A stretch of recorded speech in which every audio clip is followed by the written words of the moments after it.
Blowing a gale straight out towards center field. This may wind up 19 days. It could be, as long as we've got the 19. Yeah. Boy, Dave, it's been a while to tell all the batting for 6 out of the 6 shots out of here.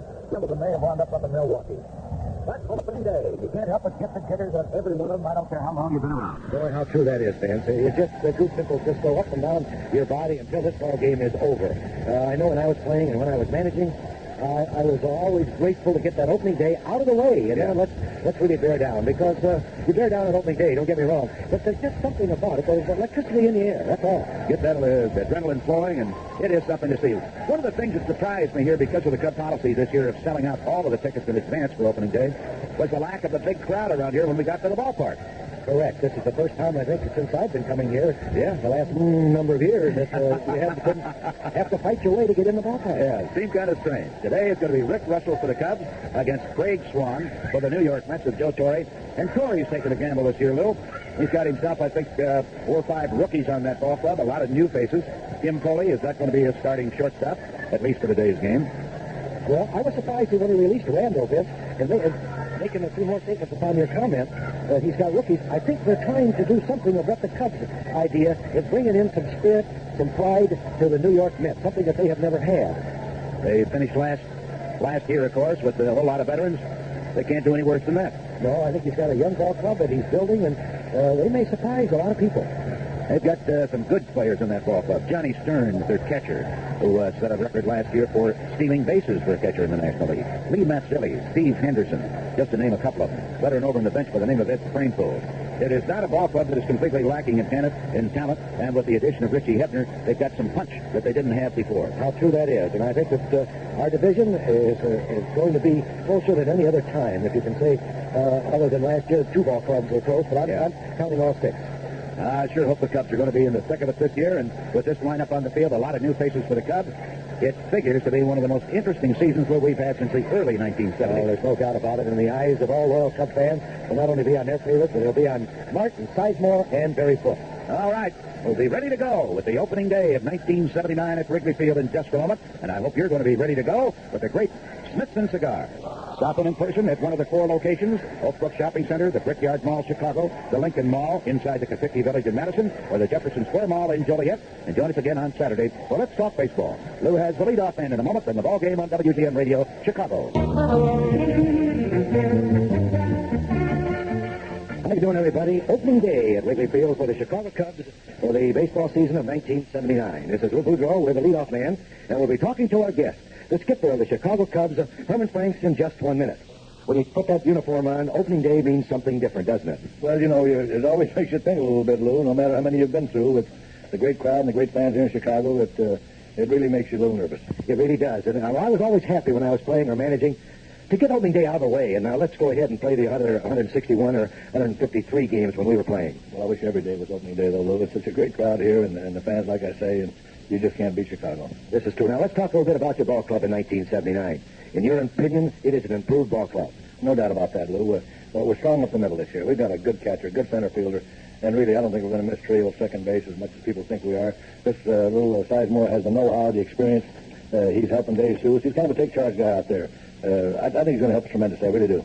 I noticed a little more work from DeJesus with Sizemore at second base. He wasn't taken for granted like he would have with Trio. He knows Trio maybe a little better, but with Sizemore, he's working harder. Lou, I can't accuse this fellow of not working. In fact, he works too much. I would like to see him really sit on the bench a little bit during the summer. He's always out there fielding balls. It's every day. He's one of the hardest workers we have. Oliveras has looked as if he's ready for opener. No doubt about it. His shoulder is okay from the first swing that he took in spring training. It's never bothered him. And another thing, they tell me he signed today, so he's in the fold for another 5 years. So I think I'm really delighted because he's going to help us. You know, we lost about 60, 70 RBIs at third base last year by not having him. And he's one of the really good clutch hitters that we have. You're satisfied with Barry Foote behind the plate? He hasn't shown much at the bat yet, but he's shown us tremendous receiving ability and the art of throwing men out trying to steal. No, everything he does at the plate is a plus. I just don't want him to worry about his hitting. So far, he looks like he's a take-charge guy. He takes charge of the infielders. He calls the plays. Everybody in the park can hear him. He has a good head on him. He knows how to pitch to the hitters. I think we'll really be helped behind the plate this year. You, as a former Major League catcher, understand and can realize how important it is to catch the ball and not be knocking it down all the time or running back to the screen. He blocks that ball well. It hits in front of the plate. Lou, as you know, you managed. A good catcher makes managing easier. And it looks like I finally have a good catcher here. I just can't wait to see him get started back there with the season. A lot of comments in the papers from the so-called experts and radio men and telecasters pitching of the Chicago Cubs. It will take the Cubs as far as they can go in 1979. Now, I, for one, don't go along with that. I think that we have the arms, and if we get a little break, score some runs, perhaps the pitching may turn some eyes around in the National League. Well, I think we played the pitching down a lot, saying that's the question mark. The pitching will carry us as far as how well they do. But I think our pitching is going to surprise a lot of people. This is the first year that we've had some arms around. We might have even enough pitchers to go to a 5-man rotation. And besides that, we have about 4 or 5 fellows on at Wichita that I wouldn't be afraid to bring up here and start tomorrow. Does that mean that you've got the competition in the spot where you want it? That's right. I mean, as you know, you saw Botello, you saw Mack, Cottle, Riley, those fellows throw down there. They can really bring the ball. Well, it's great to have that kind of competition because it means that the veterans have to move a little bit quicker than these youngsters with great arms. I believe that Kingman has had one of the better spring trainings of his career, not insofar as hitting home runs, but attitude-wise, as I have picked up, and his spirit. Well, we've had one of the best attitudes in the whole ball club. I don't know what's caused it, but Kingman's been great. It's just a camaraderie bunch, and it's just like a big family here. All these boys are really having fun and want to play. You feel that Martin is adequate to help Kingman in left and Mercer in right? No doubt about it. He's a good outfielder, and tell you what we've been doing well this spring is we've been playing fundamentally strong. We've been doing the relays. We've been doing everything right. Very few mistakes that we made this spring. Well, you've got to credit yourself and the coaching staff because you've worked hours on cutoffs. You worked hours on attempted pickoff plays at all bases, the bunt situation. So actually, you are satisfied with your spring training. Well, I've got to give the credit to my coaches. We meet in the mornings, what we're going to go over and what we're going to do, and they go out there and they do the job for me. It's a real fine bunch of coaches. How many victories, or have you thought about how many victories it would take to win your division? I haven't thought of it that way, Lou. I'd just like to win one more than Philadelphia or Pittsburgh, whoever's going to win this thing. Well, it's going to be a tough battle because I think the improvement of every team in our division means there's going to be a day-to-day thing. Well, you know, to win a pennant, you've got to grind it out. If we can get this ball club to have the year that we had in '77, these young fellas, you know, for about 3/4 of the year, they had the best year they could possibly have. And I think that's what we have to do to win a pennant. Maybe we're not been quite as strong as Philadelphia and Pittsburgh, but we've got the potential here. And if they have good years, we can win it. You have to win baseball games between those foul lines. You can't read it looking in the papers in the morning or evening. Well, we were in the bar a few times this spring, Lou, and I think we ended up first most of the time. All the time, Herman. Herman, good luck to you, and thank you very much. Thank you, Lou. Herman Franks, manager of the Chicago Cubs, our guest. We'll be right back after this message. Herman will be our guest today on the Leadoff Man Show. This is Lou Boudreau, and this has been the Leadoff Man. Stay tuned now for Vince Lloyd and today's opening game between the Chicago Cubs and the New York Mets. Chicago, radio home of millions throughout Mid-America. The time is 1:25. Wow! Let's go! Fire up! We're taking the afternoon off. It's a beautiful day for a ball game today. The fans are out to get a ticket or two. From Mama, rocking from the town. It's a beautiful day for a home run. Not even a triple touchdown. We're gonna cheer and root and raise our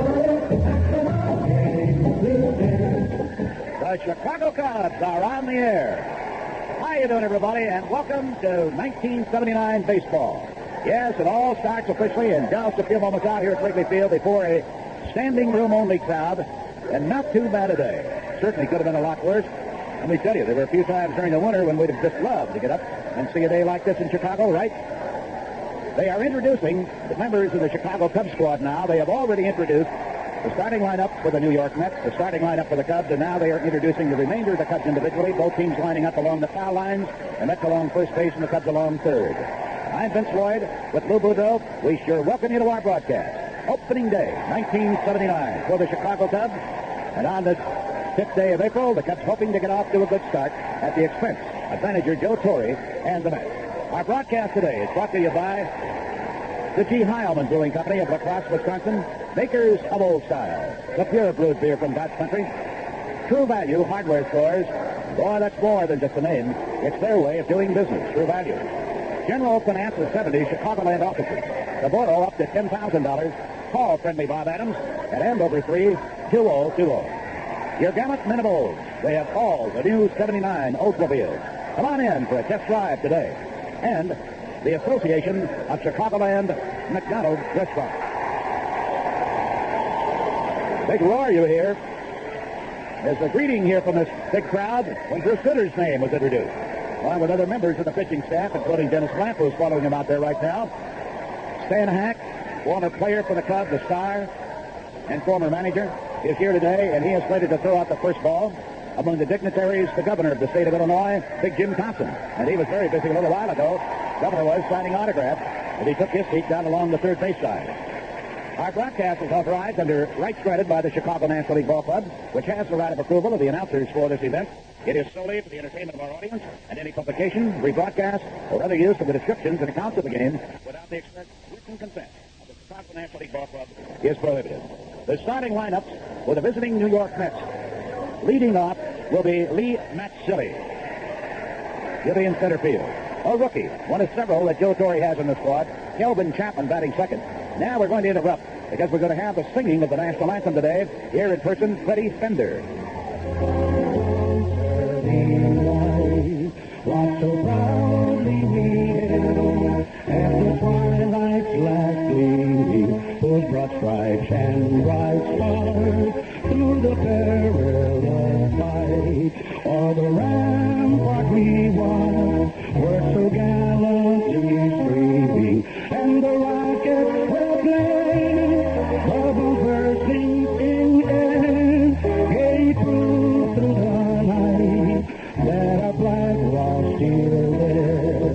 Oh, say does that star-spangled banner yet wave for the land of the free and the home of the brave. All right. Freddie Fender, great country and western star, singing the anthem, and he's now making his exit, as are the players from both squads. Still out in shallow right field, the color guard from the Arlington High School marching band.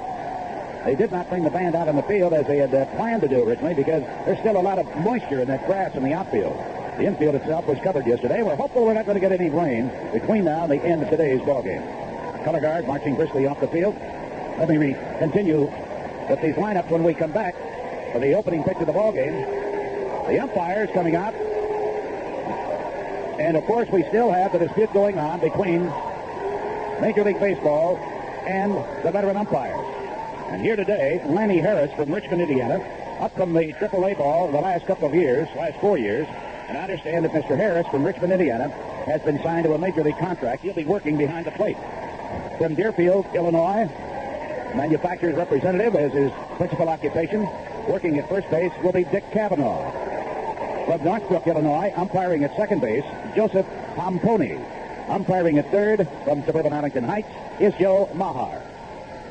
We did not see, nor did we get any reports of any of the Major League umpires picketing Wrigley Field today. They were not doing that.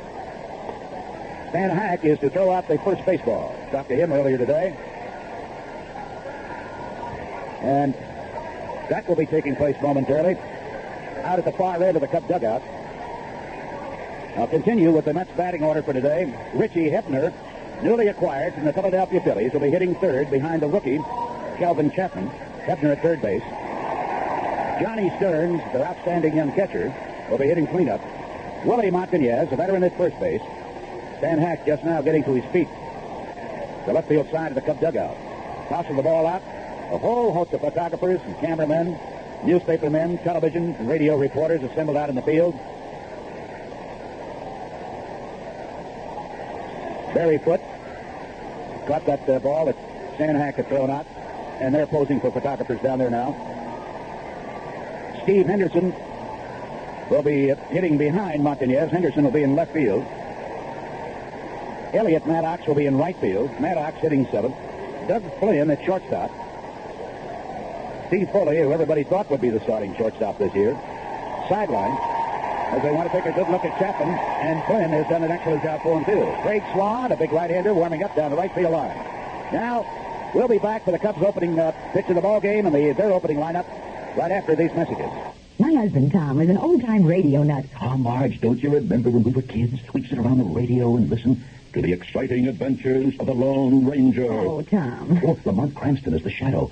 Who knows what evil lurks in the hearts of men? That's my Tom. Well, last week I surprised him with cassette tapes of old-time radio shows from Jewel. They're great. Last week, Marge got me Abbott and Costello and old-time radio commercials. And this week, Jewel's got Inner Sanctum and Fibber McGee and Molly. And each tape cost me $2.98 with each $3 Jewel purchase.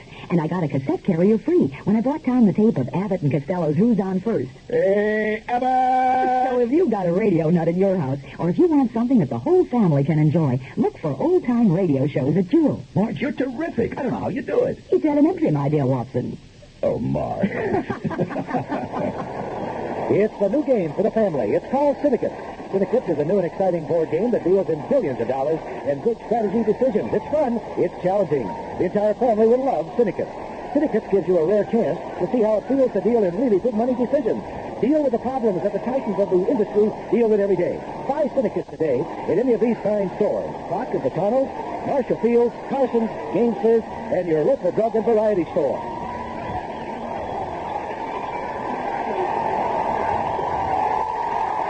Such a strike called, and the game is underway.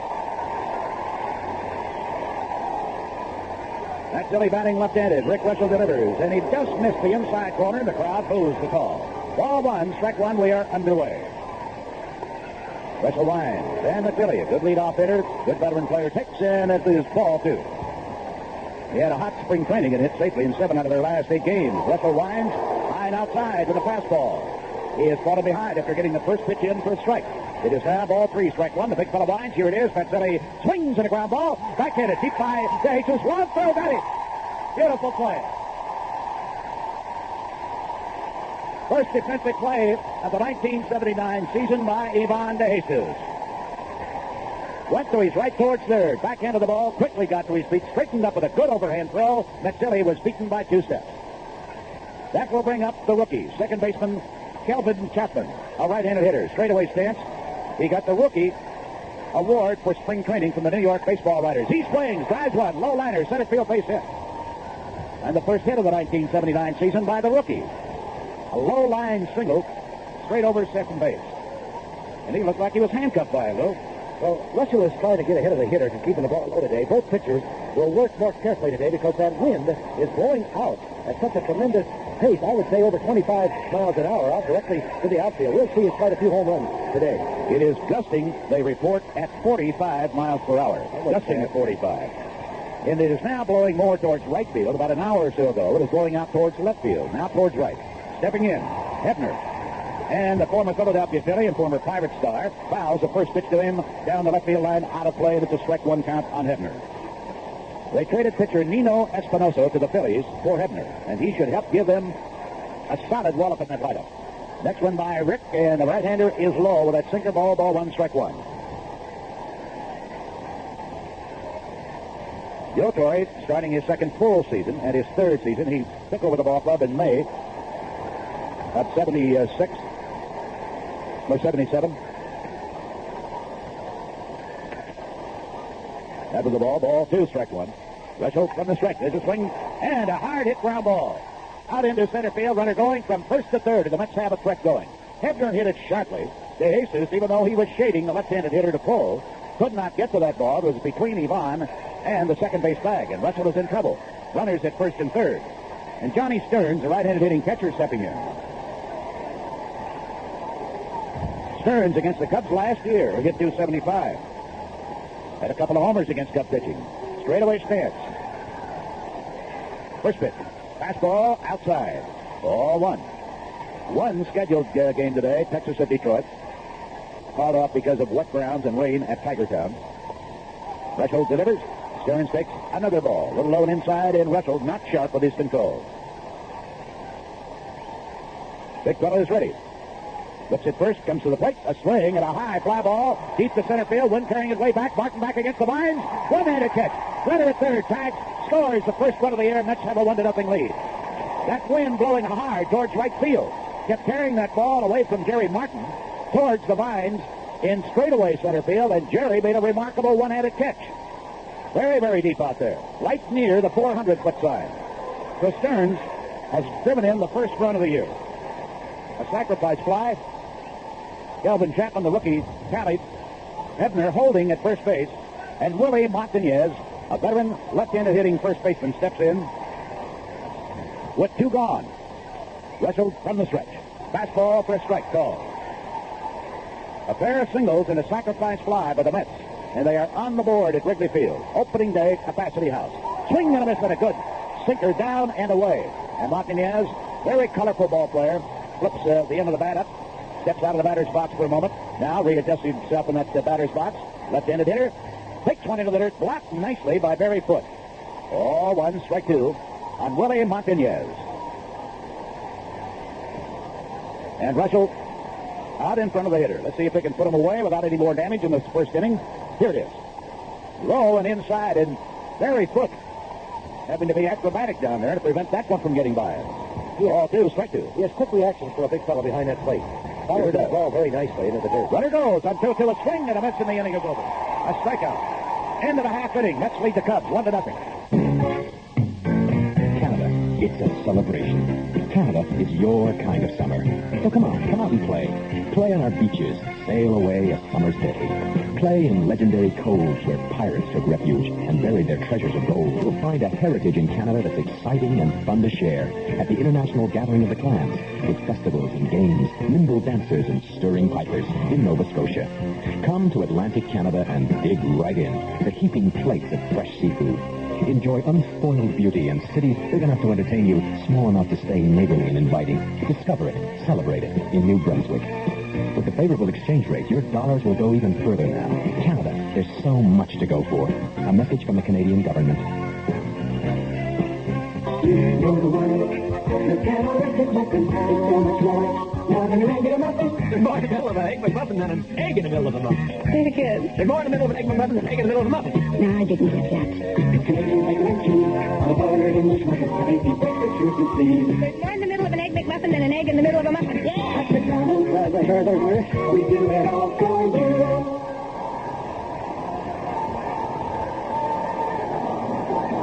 Greg Swan last year racked up a victory the first time he faced the Cubs. In the second Cubs series of the season at Shea Stadium, all he did was shut out the Cubs on 5 hits. But after that, he had a tough go of it. Even though he didn't allow a run in his first 22 innings, that was the first victory he was able to post in a couple of months. He wound up the year 9-6 and had the best earned run average in the National League, 2.43. 28 years of age. Ivan De Jesus stepping in to lead off against him. The windup in the first pitch. Fastball for a strike. Ivan coming off a fairly good spring training. Started to hit a little bit better the last week out in Arizona. Gets Sizemore in the on-deck circle. Swans overhand curve, and he got a piece of it. Fouled it back out of play. Out of the hot dog wrappers being swept out of the field by this strong, gusty wind. The temperature here at game time, however, not too bad. 52 degrees here at Wrigley Field. 0-2 delivered. Goes after it, hits one down the right field line. It is going to drop in there for a base hit. Chasing it into foul territory, second baseman. He wheels it into second base, and De Jesus is in there. What a remarkable recovery by the rookie second baseman, Calvin Chapman. When that ball got past him down that foul line, Lou, I didn't think he'd have a prayer of throwing Ivan out. I didn't either. It was a fantastic play. And let me tell you, the play at second base was very close. Also, had Flynn been a little quicker with his tag, De Jesus might have been out. The ball bounced in there, just about shoulder high, to the shortstop, Flynn. And Ivan is on with a little looper double. Just inside the right field foul line, tying run in scoring position. Ted Sizemore making his first appearance in a Cub uniform, stepping in. Swan from the stretch. Here it is. Fastball is high. You can hear it pop into the middle of Johnny Stearns. Gusty wind blowing out towards right in right center field. And at the moment, straightaway center. The look at second, the pitch. He takes a strike, the fastball. Just above the knees to level the count at 1-1. New York Mets got on the board with a pair of singles and a sacrifice fly in the first inning. Nobody out, bottom of the first. Swan fires, Sizemore. Takes it low. Ball 2, strike 1. Later this evening, San Diego opens at Los Angeles against the defending National League champions. 2-1 pitch. Goes after it. It's a high pop-up. Shortstop Flynn behind second base. The one will carry it out to the grass. He stays with it and he makes the catch just on the outfield grass behind second.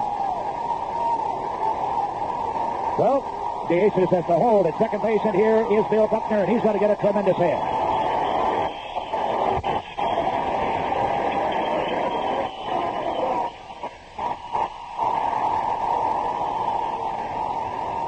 Buck was leading the Cubs in spring training with his batting average up until the final day when he went for the collar against the Dodgers, and Bobby Mercer edged him out by about a point. Swan's first pitch, fastball, taken for a strike by the left-handed hitter, who stayed in the Chicago area throughout the fall and winter, despite the horrendous weather, and 5 days every week. He was down taking calisthenics and treatments on that bad ankle. He is in superb condition. Swings and he pulls the ground ball to the first baseman. Montañez drops over to first with it for the out. De Jesus advances to third, but they're two away. And here is Dave Kingman.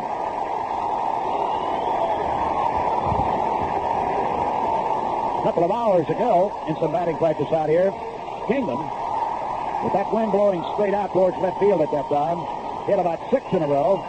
Most of them left the ballpark completely. The ones that didn't were deep into the bleachers. He was murdering them. But now, we're in game conditions. He and Swan, of course, were teammates with the Mets a couple of years ago. Right-hander fires, and Kingman swings. Hard shot, back a third. Long throw. Bounces, back it is. Cannot stay on the bag to get it. The game is tied 1-1. Infield single by Dave Kingman does it. Kepler made a great play behind third, and that would have been an extra base hit. Only his throw off target, but he couldn't retire Kingman, but he really made a great play. A backhanded stop, almost in foul territory. He was straddling the line about 10, 15 feet back of third when he gloved the ball. His momentum, of course, carried him well over into foul territory. So it's a tied-up ball game, and that one run is better than the Cubs did in 9 innings against Craig Swan last year, the first time they looked at him. Bobby Mercer stepping in. Led the Cubs in spring training with his batting average. Plate umpire, Lenny Harris, goes out to retrieve a little piece of paper in the grass midway between home and third. Mercer, of course, extremely discontented with his lack of home run production last year when he slept to only 9. And the fans, of course, remember that also. If he can get one up into this wind with any authority today at all, it's got to leave the ballpark. Throw to first to keep Kingman close. Cookie Rojas coaching there. Joe Malpicano at third. And Swan from the stretch, right-hander's pitch. Little bit low with a fastball, ball 1. Steve Olivares signed, or at least came to terms on a 5-year contract, is in the on-deck circle. Another throw to first. Jerry Martin has signed his contract, a 1-year deal, which is what he and the Cubs' Bob Kennedy wanted. Rick Russell has agreed to terms for an extension of his contract. Fastball, too high, ball 2. Russell's has been extended for an additional 4 years this year and 4 more after that. Tied up at 1, bottom of the first inning. Each team 2 hits so far, 2 out here. Ball 2 pitch. Mercer swings, got under it, fouled it back up into the net. Ball 2, strike 1. Mercer had a good batting average last year, but the punch in his bat disappeared. Although he had the Cubs' only grand slammer last year. And he hit that against the left-handed pitcher, Steve Carlton, at Philadelphia. 2-1 delivery. Mercer checks his swing. Swan misses low and inside. 3-1 now.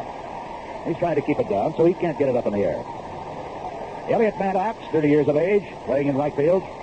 Lee Mancilli, 24-year-old center fielder. Steve Henderson, out in left field, 26.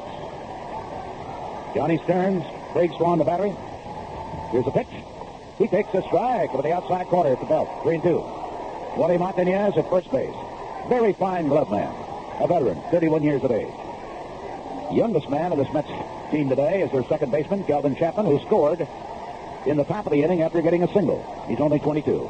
3-2 pitch, runner goes. Swung on, pulls the ground ball. Montañez gloves it to his right, comes back over, on his hit to put out.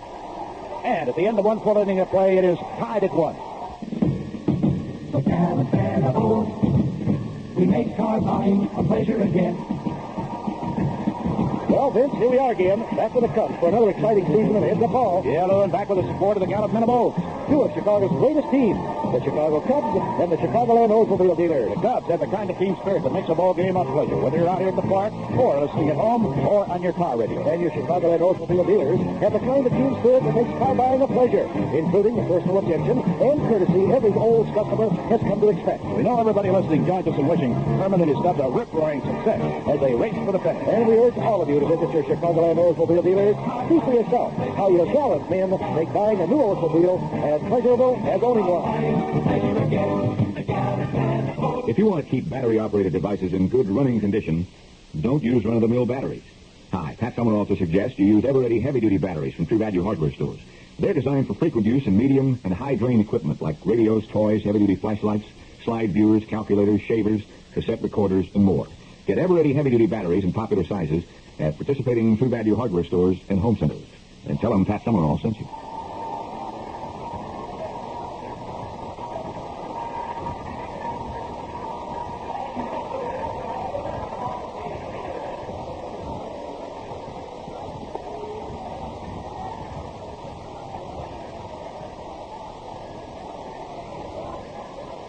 Tied up at one apiece. Rick Russell now faces Steve Henderson. Mets coming to bat in the second, and the first pitch the right-hander takes. Misses inside at the knee. Henderson wound up in spring training, hitting safely in 13 out of the last 15 ball games, so he's been on a hot streak. Had 4 homers against the Cubs last year, more than any other Met. Vicious swing, and a miss. Ball 2, strike 1. Oh, well-built right-hander. Got him, of course, out of the Mets organization in the deal that sent Tom to Cincinnati. He'll be followed by Elliot Maddox. Here's a pitch. Brushed him back. He didn't want to. He wanted to get that inside corner at the letters, wanted to jam him with it. Almost nicked him. Ball 3, strike 1. And Russell having some control problems early in this game. Delivers. Swing. Bouncing ball into the glove of the pitcher. Russell takes his time, throws to Buckner, and Henderson is retired. A high one chopper right back out to the mound. That brings up veteran Elliot Maddox, the right fielder. Hit well against the Cubs last year, batted .314 against Cub pitching. Maddox is to be followed by the shortstop, Doug Flynn. Tied at one apiece. So we've gotten some early action. They have a new coach at third base this year, a former teammate of Joe Torre when both were up at Milwaukee playing with the Braves. That's Chuck Collier. There's a swing and a ground ball. Back a second. Sizemore has it. Races throws. He's got him. Sizemore's first fielding opportunity. Base is empty, 2 away. That brings up Doug Flynn, the shortstop. Rumor is that not only is Flynn sidelined at the outset of the season, they may want to trade the veteran. Dick Sisler, the other coach for the Mets this year. Flynn, a right-hander. He, too, used to be with the Cincinnati Reds. First pitch to him is a strike. Threshold winds, here it is.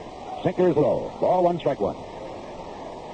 They got on the board in the first inning with singles by Kelvin Chapman, a rookie, Hebner, the veteran, and a sacrifice fly. There's a swing, and the ground ball. Sizemore to his right. Sidearm throw to first base. He's got him. 3 infield ground balls, and that is far more typical of a Rick Russell inning.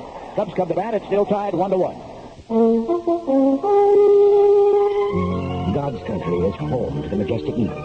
It's one of the few places left where these proud birds still thrive and enjoy air that is pure and water that runs crisp and clear. Seeing them in their graceful flight over the bluffs and valleys is a glimpse of the greatness and glory of nature. God's country is also home to old-style beer, one American premium beer that is still brewed nature's way. It's the traditional old-world way known as Kreuznach, and it's the most natural way to brew beer and the most expensive. Kreuznach is brewing a beer not once, but twice. Double brewing, pure brewing, nature's way. And it's the only way we brew old-style beer, Heideman's Old Style. Pure brewed in God's country, slowly and naturally. G. Heideman Brewing Company, La Crosse, Wisconsin. The problem with paying monthly bills is they never arrive all at once. Fact is, they're more weekly than monthly. An excellent solution is to combine them into a single efficient monthly payment with a consolidation loan from Finley Bob Adams at General Finance Corporation. It makes bill paying simply no problem at all. Why not call Finley Bob and hand over 3-2020? That's hand over 3-2020 for a General Finance bill consolidation loan up to $10,000. Steve Olivares.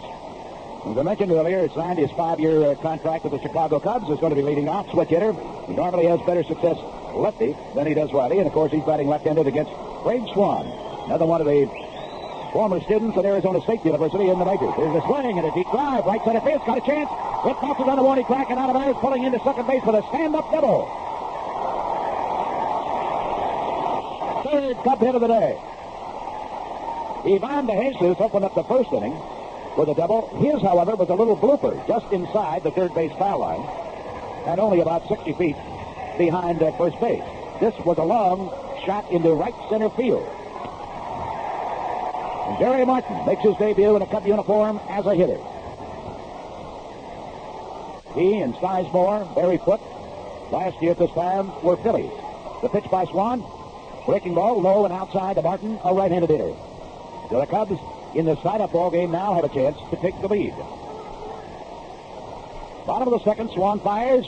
Martin swings, gets under it, gets a high pop-up. Stearns coming over to the third base side, and the wind carried it out to the foul line, but he made the catch barely in foul territory, then slid across onto the infield grass. With that wind blowing the way it is, strongly, either to center field or to right field, a high fly ball is a very treacherous thing for a fielder to contend with today. And Jerry Stearns stayed with it. That brings up Barry Foote.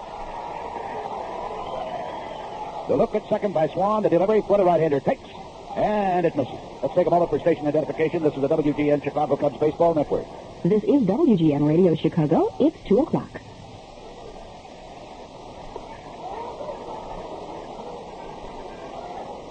Foote looked at that pitch, and it's a fastball for a strike. Ball one, strike one on him. Mazzilli playing him way over into left center field. Runner at second, one away. Here it is.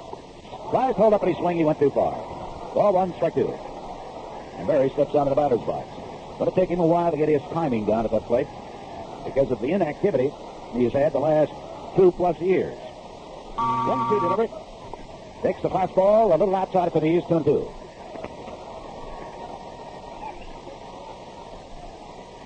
Barry, about 220. Sturdily built, to say the least. Swan, big guy, delivers. Barry swings. He got a piece of it. Fouled it sharply back up into the backstop. It stays at 2-2. Vince Lloyd and Lou Boudreau here with you at Wrigley Field. While it is overcast at the moment, the sun has come out from time to time today. And all things considered, it is not a bad day for the opener of the season. 1-1 score. 2-2 delivery. Foote. Jammed with that one. Got a piece of it. Fouled it back. Out of play. The Cubs are scheduled to play the Mets here Saturday and Sunday. And then they hit the road. We'll be gone for a week. Play it there at St. Louis, then 3 up at Montreal. Hopefully. 2-2 pitch. Swung out of Dustin Swan. Just burned him with a good fastball. Barry Foote, in his first batting appearance for the Chicago Cubs, is a strikeout victim. Now Rick Russell. And Swan knows that even though this is his opposing pitcher he's facing, he will have to bear down on him because Rick is not a bad hitter. Did not hit up to his average last year. Good, tough competitor. First pitch. Fastball, it's in there. Swan, good follow through that time.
Breaking ball that misses outside and low. Ball one, strike one. Giants off to a good start yesterday, sporting the managerial debut at Cincinnati of Johnny McNamara. 1-1 pitch. Strike called on the fastball again. 1-2. Mets have won 4 straight openers, including one here at Wrigley Field a couple of years ago. 2 out, 1-2 pitch on its way. swiped at it and succeeded in fouling it out of play.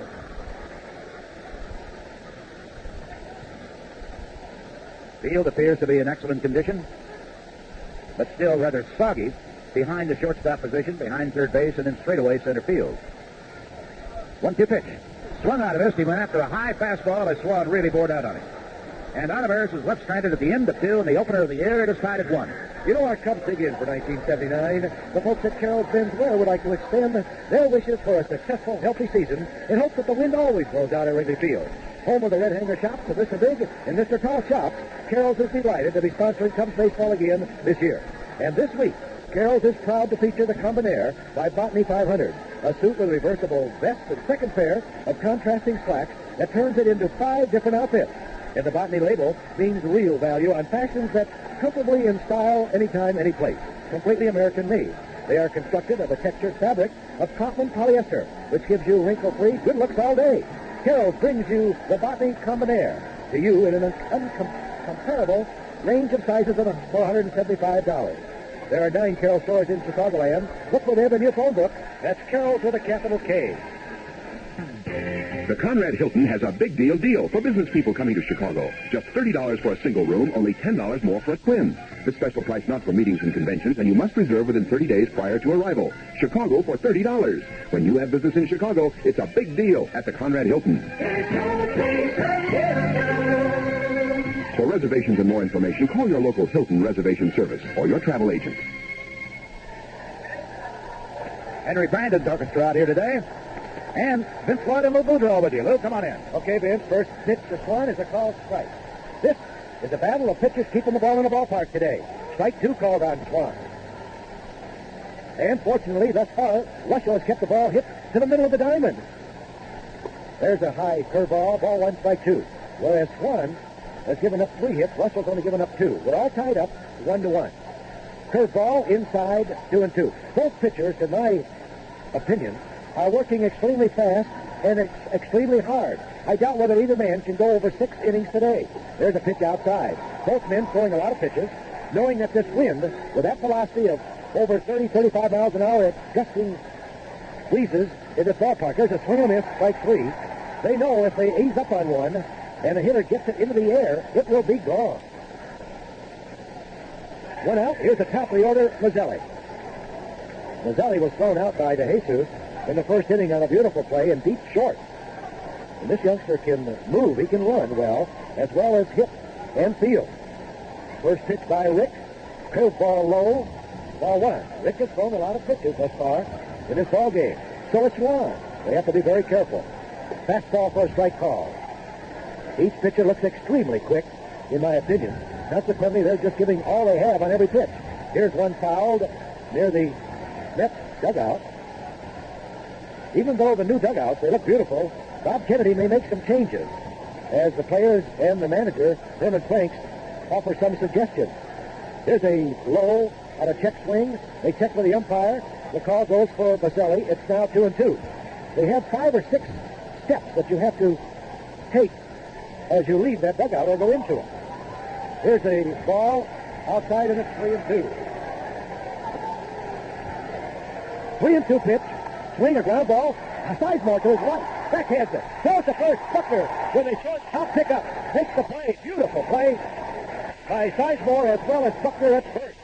Sizemore once again showing us the movements that we've seen Trio make on many occasions. And he comes up with another fine defensive play to retire Mazzelli. Well, Mazzelli will wonder what he has to do to get a base hit. He's making it tough for him out there, him and DeJesus. 2 outs, nobody on base. Here's Chapman, the rookie. Takes the first pitch, slider outside corner, strike 1. He singled up the middle in the first inning and scored the run when Stearns in a sacrifice fly to the center fielder. Swing, ground ball behind third. Ontiveros has it. Fires the first, Cody out. A rifle arm by Ontiveros retires Chapman. No runs in the third inning for the Mets. We're all tied up 1-1. This weekend, come to McDonald's. Good morning. My daughter has tap dancing lessons at 10:30.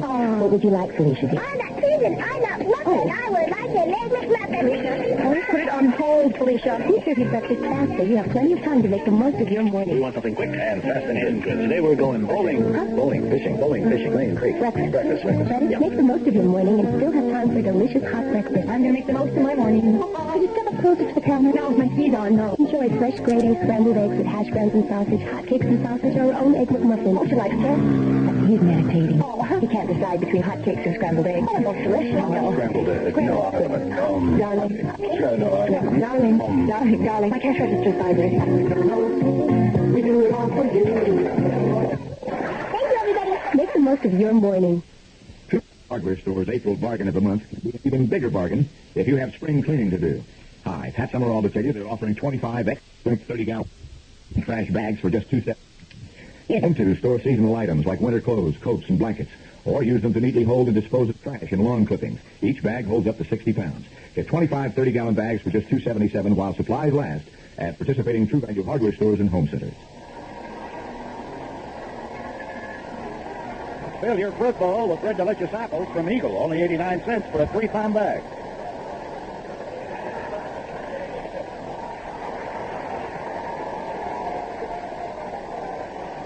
Swan ready to pitch to the Jesus, leading off the inning. The third. First pitch inside, ball one. We're in the bottom of the third inning. Cubs 1, New York 1. 1 ball pitch. Checked his swing, went around the halfway field. It's called a strike. The Jesus doubled with a Texas leaguer over Montanez, his head at first base in the first inning. 1-1 pitch. Ground ball, shortstop. Flynn has it, throws to Montanez. 1 out. Both pitchers doing a very fine job early in this ballgame, even though they've thrown quite a few pitches. But it's this type of a wind, and of course in Wrigley Field, even without the wind, one pitch and one swing of the bat can cost you 1 run with nobody on base. Here's Sizemore, popped out first time at bat. But he's made several great defensive plays already in the infield for the Cubs. First pitch. Low, ball 1.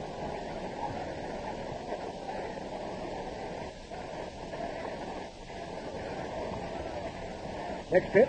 Popped up. Here the Cubs dugout. Hebner there. Wind has it. Throws it back to the shortstop. Throws it into fair territory. Sizemore standing at the plate has to hurry and makes it to first base. Let me tell you, that's how strong this wind is.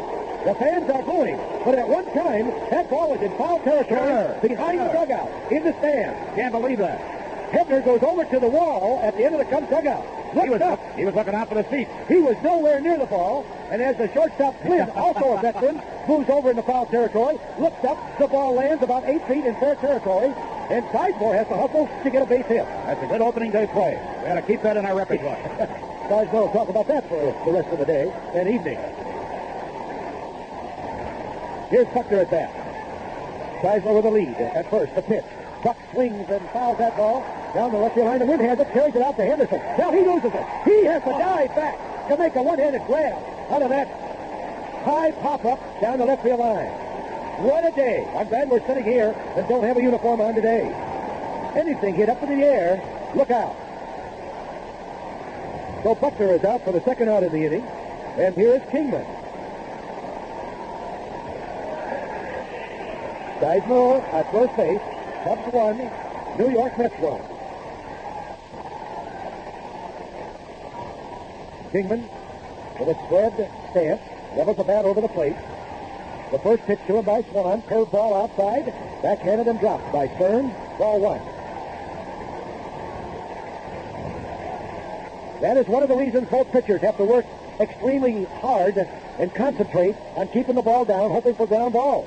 Anything hit up in the air in foul territory behind the plate may become a fair ball.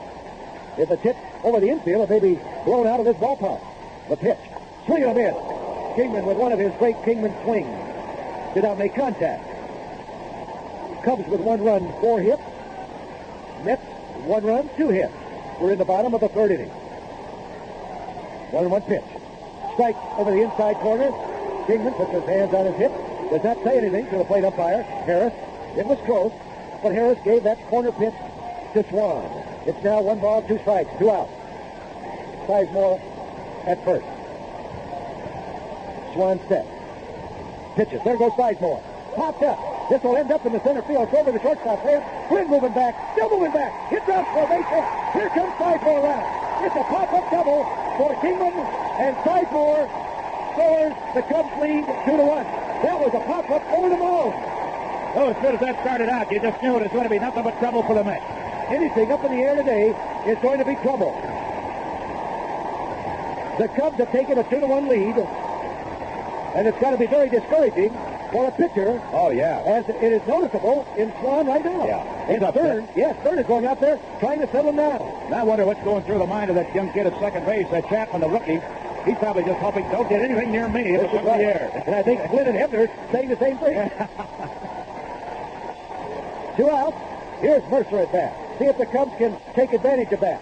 Swing and a miss on a high fastball. Strike one.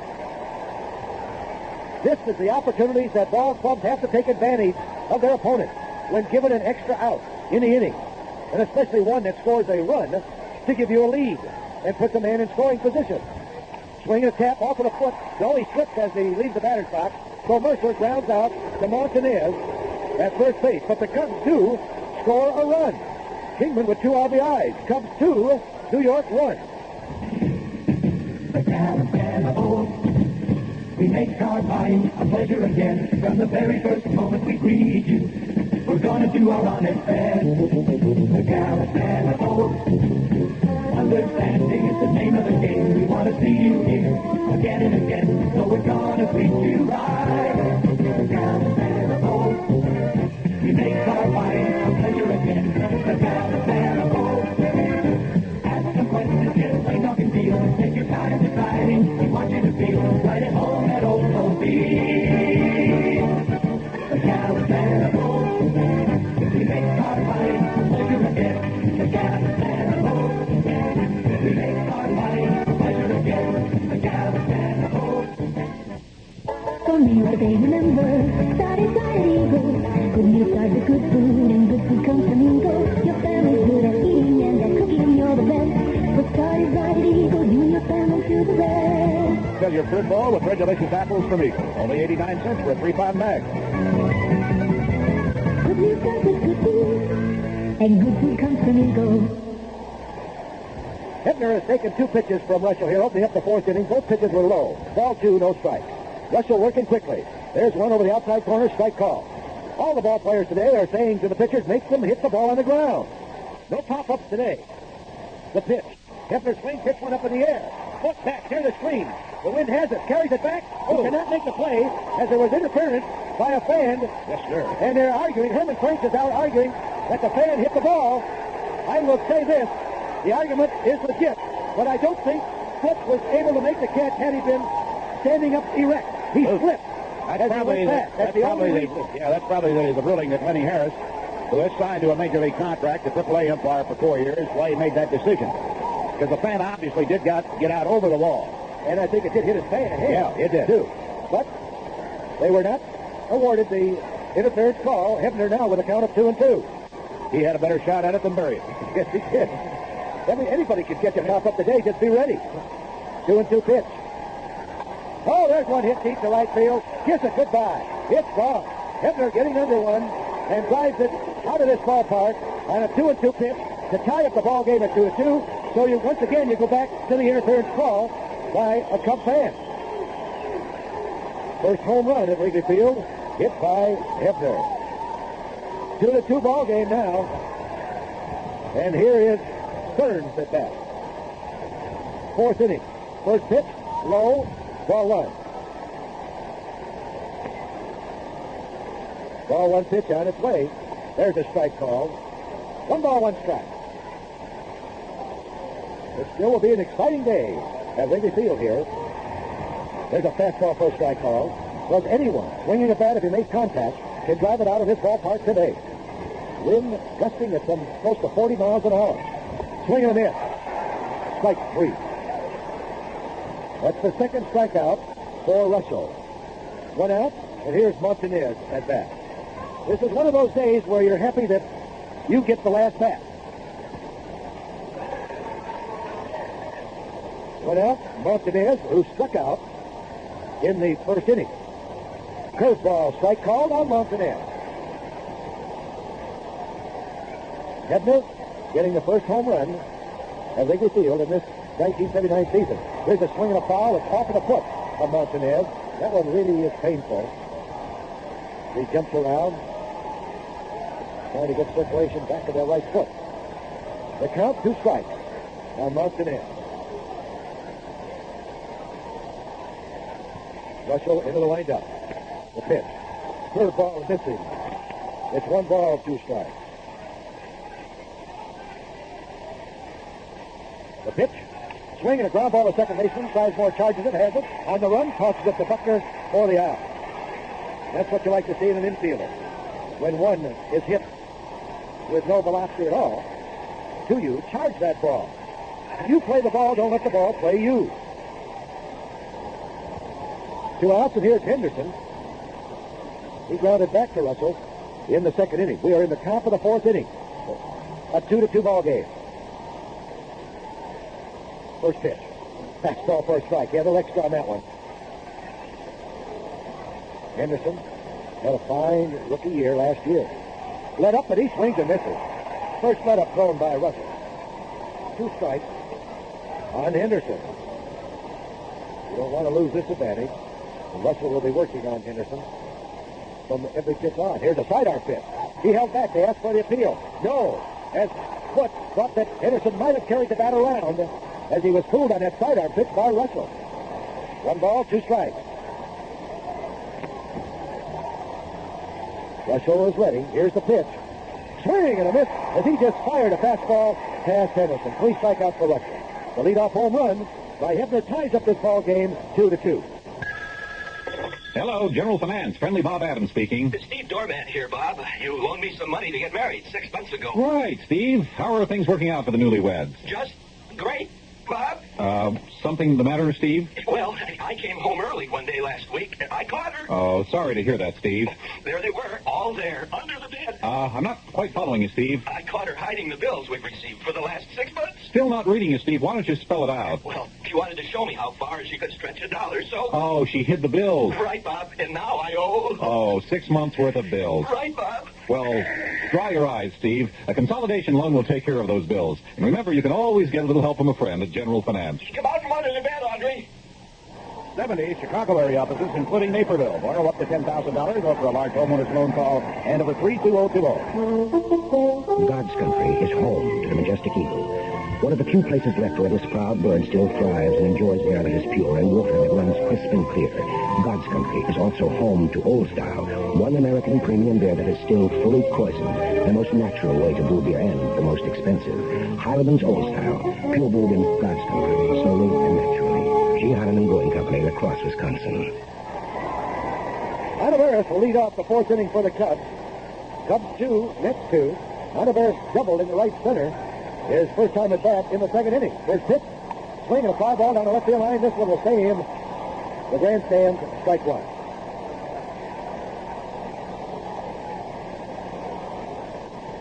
One against Russell. All tied up, 2-2. Here's the strike 1 pitch. High, 1-1 to count. Hebner is at third, Flynn at short, Chapman at second, Martinez at first. 1-1 pitch. It's high. Ball 2, strike 1.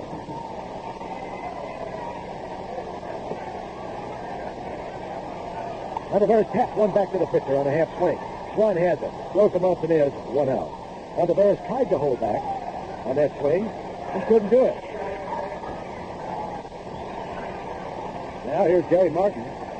Popped out for Stearns in foul territory. First time at bat.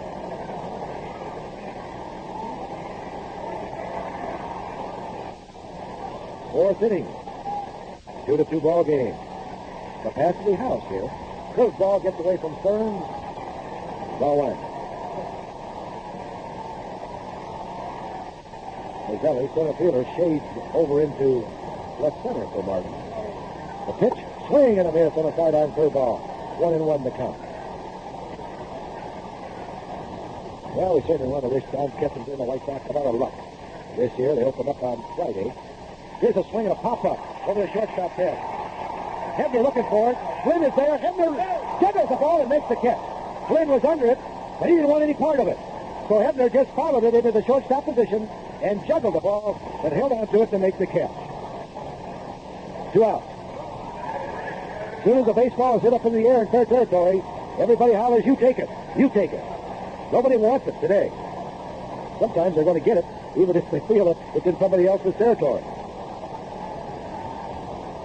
Here's Foote at bat, struck out, first time at bat. Swinging a fly ball, left center, dropping quickly. Out goes Flynn, he backs to the outfield and makes the catch for the out. Flynn stayed with that baseball all the way. So at the end of 4, it's a 2-2 ball game. A low price on something you don't need is no bargain. But a low price on a useful quality product is, like True Value Hardware Store's April bargain of the month. Hi, Pat Summerall to tell you they're offering 25 extra-strength 30-gallon trash bags for just $2.77. And because now is spring cleaning time, you'll find many ways to use them. The 2-mil thick bags can hold up to 60 pounds each, so they're strong enough for many jobs, like cleaning out the attic and basement and disposing of trash. And because these bags are just $2.77 for a box of 25, True Value Hardware Store suggests you use them to neatly dispose of yard clippings or store out-of-season items. Get 25 extra-strength 30-gallon trash bags for just $2.77 as the April bargain of the month while supplies last at participating True Value Hardware Stores. And save gas. You won't have to drive far for your shopping and gift-giving needs. If you're looking for value, service, and selections, you'll find them nearby at any one of the more than 5,000 True Value Hardware stores and home centers located nationwide. Charlie is on the go right now at Weeble. Charlie, a lively world of fresh fragrances and cosmetics that make you look and feel beautiful. Like Charlie's Beach Bag. Oh, that's a roomy canvas soap with luxurious body silk tucked inside, and it's yours for just $8 with any $5 Charlie purchase. Beautiful things can happen this summer with Charlie, and Charlie is on the go right now at Weebles, State Street, and near your home. Let's take a moment here for station identification. This is the WGN Chicago Cubs Baseball Network. This is WGN Radio Chicago 229.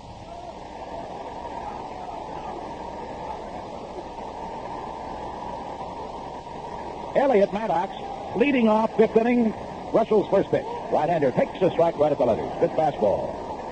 He'll be followed by Flynn and Swan, bottom third of the batting order. Russell's next fastball, a strike called. And he kept that one up on Maddox. When he's doing that, that fastball is rising. So he's jumped out in front. Here's the windup for the big guy. There's a strike right down the middle. Maddox apparently thought Russell was going to waste one, but he didn't. He has now struck out 5 for the day, and he has fanned 3 of the last 4 Mets that he's faced. In his career, he has not had good success against this ball club. The loser against them. Swan, just the opposite against the Cubs, is a winning pitcher against Cubs. Dan, how are you? We want to welcome the president of WGN Continental to the old ball game, Dan Picaro. You seeing it, Andy? Here's Doug Flynn, their shortstop. Right-handed hitter. Russell with the windup. Flynn checks in at the strike, and Russell is in the groove. Up the outside corner with that one. Standing room only. An empty seat sold out in advance. First time they've ever done that. Checks his swing, and Flynn looks at another strike. So Russell has thrown 5 straight strikes in this inning. And he wound up the 4th inning striking out Henderson. Cheer goes up because the sun comes out. Here's the windup, and he wasted the fastball that time. Ball 1, strike 2. And just about as quickly as they say the sun is coming out, another cloud is going to roll over and obscure it momentarily. Drops the arm, sidearms, Flynn, and misses low and inside. He rarely throws that complete sidearm pitch. Again, the sun is out. Wind up to 2, delivery. Swung on, and he got under that rising fastball and popped it back foul out of play. Jam-packed, standing room only. Tied up 2-2. Mets batting in the top of the 5th inning. One out, nobody on. The windup by Rick. Here it is. Flynn takes, and it just missed inside. Tried to handcuff him with it. Ball 3, strike 2. Joe Pignatano following it up in the coach's box at first base, and former infielder Chuck Collier at third. 3-2 pitch. Fire. Swung on. Bouncer right out to the mound. Chip easy. Russell has it. 2 gone. Changed on him a little bit that time, and he hit a weak 1 hopper. Right back out to Russell. Since the leadoff homer in the 4th inning by Hefner, Rick has now retired 5 in a row and struck out 3, 2 infield ground balls for the other 2. Faces the pitcher Craig Swan, whom he fanned in the 3rd. First pitch, and it's a fastball just missing at the knees to Swan. Here's the windup by Rick, and Swan swings, bounces one that's foul. Comes right back behind the plate. Good pitching last year. Left something to be desired, as you Cub fans well know. They wound up 11th in the league with their earned run average. Only the Atlanta Braves pitching staff had a higher ERA. Herman Franks, Mike Rocky's pitching coach, Bob Kennedy, the general manager. One of their major goals this year a stronger pitching staff. Swan swings and misses at a good fastball. They need a great comeback from Rick Russell. Because last year, the big guy dropped to 14 and 15. 2-2 pitch. Breaking ball, and Swan watches it miss the outside corner, and he's now gone to 3-2 on this guy. Full count with 2 out and nobody on. The windup in the pitch. Swung up. Ground ball base hit into right field. Swan has his first hit of the year, and who knows, it may be his last. Brings up Lee Mazzilli, who has been robbed twice today. Sparkling defensive play by the Jesus. Shot him down in the first inning, and Sizemore with a beauty in the third. Mazzilli, a switch hitter. Young fellow, native of Brooklyn. You know, they still have one original member of this New York Mets team. When they first came into being, Ed Kranepool. Signed at the tender age of 17 years of age, right out of the Bronx. Outstanding star in high school. Got a $75,000 bonus. Big Ed is still with him. 17 or 18 years later. Mazzilli takes that first one and it's a ball. Lays the bat back almost like Martinez. Kicks, he's swinging, and it's a strike, a good fastball. Ball 1, strike 1. White Sox do not yet open the season. We wish them well when they get underway at Baltimore for the weekend. 1-1 pitch. Took a little off and he missed high. Ball 2, strike 1. Wind continues to straighten out the flags and pennants as it blows straight out to right field. Fastball. He's late. Fouls it way down the left field line. That's a souvenir into the boxes out near the Cub bullpen crew. So the count on Mazzilli with 2 out of the 5th inning and the game tied at 2. Ball 2, strike 2. Walking slowly back to first base to conserve his energy. The pitcher, Craig Swan, who singled on a full count to keep this inning alive. And Mazzilli, the leadoff hitter, trying to keep the inning going. 2-2 pitch. Left out, way inside, just above the knees to run the count full on him. And Swan will now be running with 2 away. I think the Tano coaching at first reminds him of that. They tallied in the first on a couple of singles and a sacrifice fly. 3-2 pitch. Runner goes. He misses low. Ball 4. And they've got the go-ahead run in scoring position now. That is the first walk of the season, issued by Russell. Now he faces the rookie, Kelvin Chapman. He got the first hit of the year at Wrigley Field, a single, up the middle in the first inning. Got the third on Richie Hebner's base hit and scored on Johnny Stern's sacrifice fly. Chapman, a right-handed hitter, grounded out to Olivares in the third. First pitch to him, and Russell found the strike zone right at the belt. Good fastball. Not too deep, and playing him to pull is Gary Martin in center field. Runners at first and second with 2 gone. Here it is. Let's up on it. He missed inside above the knees. The Cubs for the last couple of years have had advanced scouts looking at their opponents. And no exception this year. The Mets team has been well scouted. Here's a swing and a hard ground ball off the glove of Russell. Skips into center field. Swan coming around third. Martin charges the ball. Fires. It hits the pitcher's mound. Bounces to the plate. The Mets have the lead 3-2. So with 2 outs, the single by Swan, the walk to Mazzilli, and Chapman, the rookie's second hit deflected by Russell, out in the center field, has given the Mets a 3-2 lead. So the kid is 2 for 3 today, in his debut in the majors, and has batted in a run. And all of this after the first 2 men were retired. Looked like it'd be an easy inning when he faced Swan. That's the thing about this great game. You never know what's going to happen. Now it's to face Richie Hebner, swings and misses for a strike. Richie singled in the first inning and homered in the 4th. So he's 2 for 2 here at Wrigley Field, where it seems like he has always hit well. The Mets acquired him for Nino Espinosa. They need his power, and he supplied it already today. There's a swing and another drive. Deep right field. Look out. Mercer leaps. Can't make the catch. It's off the double doors on the wall. Here comes one run to the plate, and Hebner goes into second base for the second run of the inning. It is now 4-2 New York. And the crowd, which booed Mercer when he was at the plate and tapped out to Martinez, is directing some boos at the right fielder for that one. They think he should have been able to catch it, but it was by no means an easy play. Not at all. He backpedaled, then turned, looked to see where the wall was as he got to the warning track, leaped as high as he could, but he did not have his eye on the ball when he went up high with both hands. And the ball over his glove for a double. So Johnny Stearns will be in the batter's box. As the Mets keep it alive, 4 straight men have now reached. 3 runs have scored. And Stearns drove in the first run of the day in the first inning with a sacrifice fly, then struck out. Right-handed hitter, former great defensive back at the University of Colorado. And he takes a ball a little bit low. Big Jim, Governor James Thompson. dropping by to pay a visit. There's a swing and a miss on a breaking ball. I noticed that you were about as popular as Ernie Banks down there before the game signing autographs today, Governor. A couple of people bought me a beer, too. That's the real truth. That's not too bad, is it? Last year I was out here, I lost my necktie as I gave it to a guy. With the ball inside. He turned out to be a Bacalus voter. I chased him for about 30 feet. Never did get it back, but today we don't have any of that politics. That's right. 3-1 pitch. There's the strike. He thought he had ball 4. I know you're a great baseball fan. 38 years of Cubs fan. Well, you go back far enough to remember a Bennett flying here at Wrigley Field, huh? Right. I'll remember something even greater than that, though. The no-hitter I saw out here. Swing and a miss for strike 3. We're going to talk about that, Governor, when we come back. That's the end of the inning. 3 runs tallied, a walk and 3 hits. And as the Cubs come to bat bottom of the 5th inning, Mets 5 and the Cubs 2.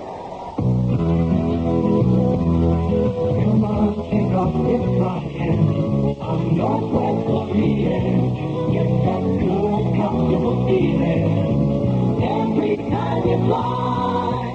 Take the convenient way south to St. Louis. Fly nonstop on Northwest in the afternoon at 12:30 or 2:59. Every Northwest jet to and from St. Louis is a quiet, comfortable Boeing 727.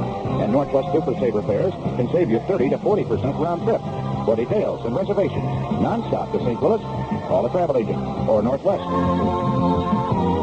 Get that good, comfortable feeling every time you fly on the Wide-Cabin Airlines Northwest Orient Airlines.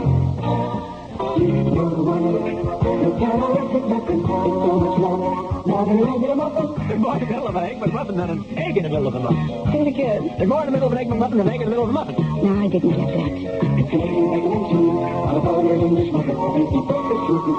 There's more in the middle of an egg McMuffin than an egg in the middle of a muffin. Yeah. We do it all for you. Rick Russell going to be leading off, struck out in the 2nd inning. Governor Thompson, you were just telling about one of the most exciting games you ever saw here was a no-hitter. Which one was it? The one that Chad Sam Jones pitched a cold day like this, although I think it was raining a little bit that day at Disney. Yeah, it was. About 1,100 people in the stands, and there were a lot of walks and a lot of strikeouts during the game, but he walked the bases full in the ninth and then struck out the side. I've met more than 1,100 people since that time until they saw the game. It had to be 111,000 or so. That's right.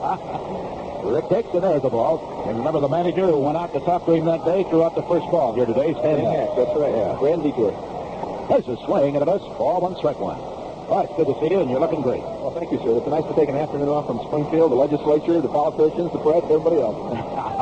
I'm getting lobbied outside, though. All the college-age kids down there, when I walk by now, chant 1919, meaning they don't want me to sign that bill raising the drinking age. They're there with a can of beer in their hand. There's a swing and a deep drive, center field, way back, Mazzilli is over. One-handed catch by Lee Mazzilli in deep right center field. Swan got away with a high curveball that time. I tell you, if you're a pop-up hitter today, you're in business. That's right. That's been something out there. I should be playing. That was my forte. You were telling me a while ago about meeting Bob Feller. Yeah, I met him in Springfield last year.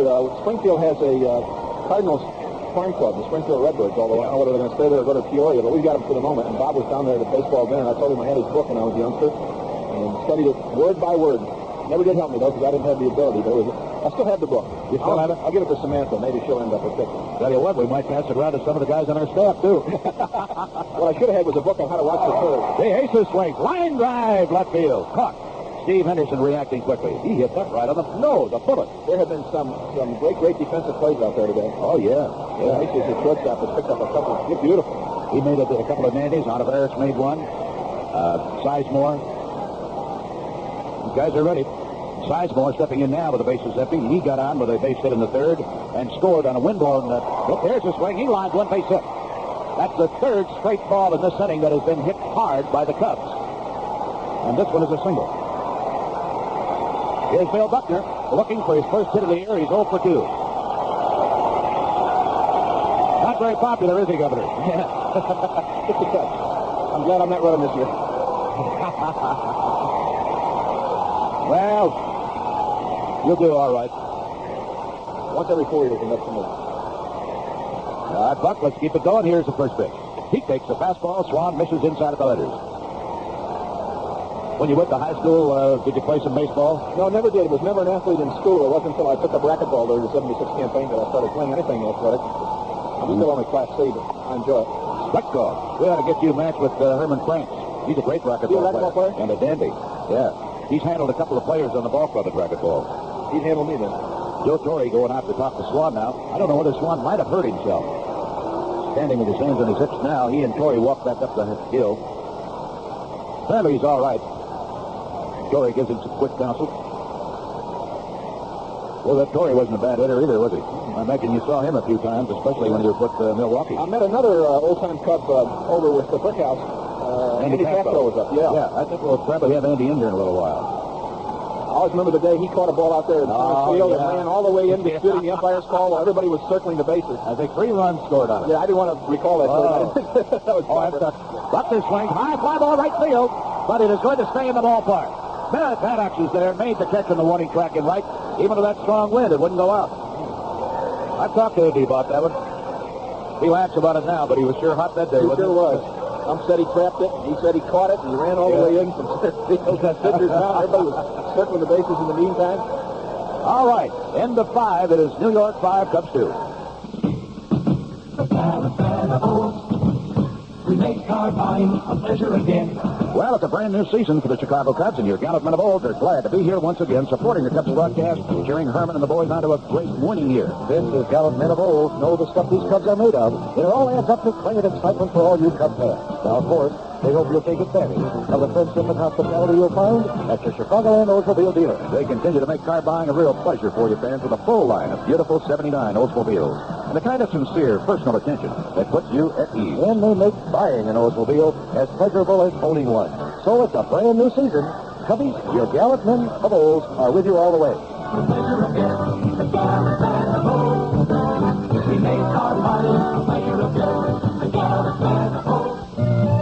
This is Will Rogers Jr., and I'm eating a spring apple. Golden delicious from Washington State. This spring apple is just about as sweet, crisp, and juicy as the day it was picked in October. A special storage process keeps it that way. Pick up the spring apple at your grocer's and brighten up your kitchen with a sweet smell of apple cooking.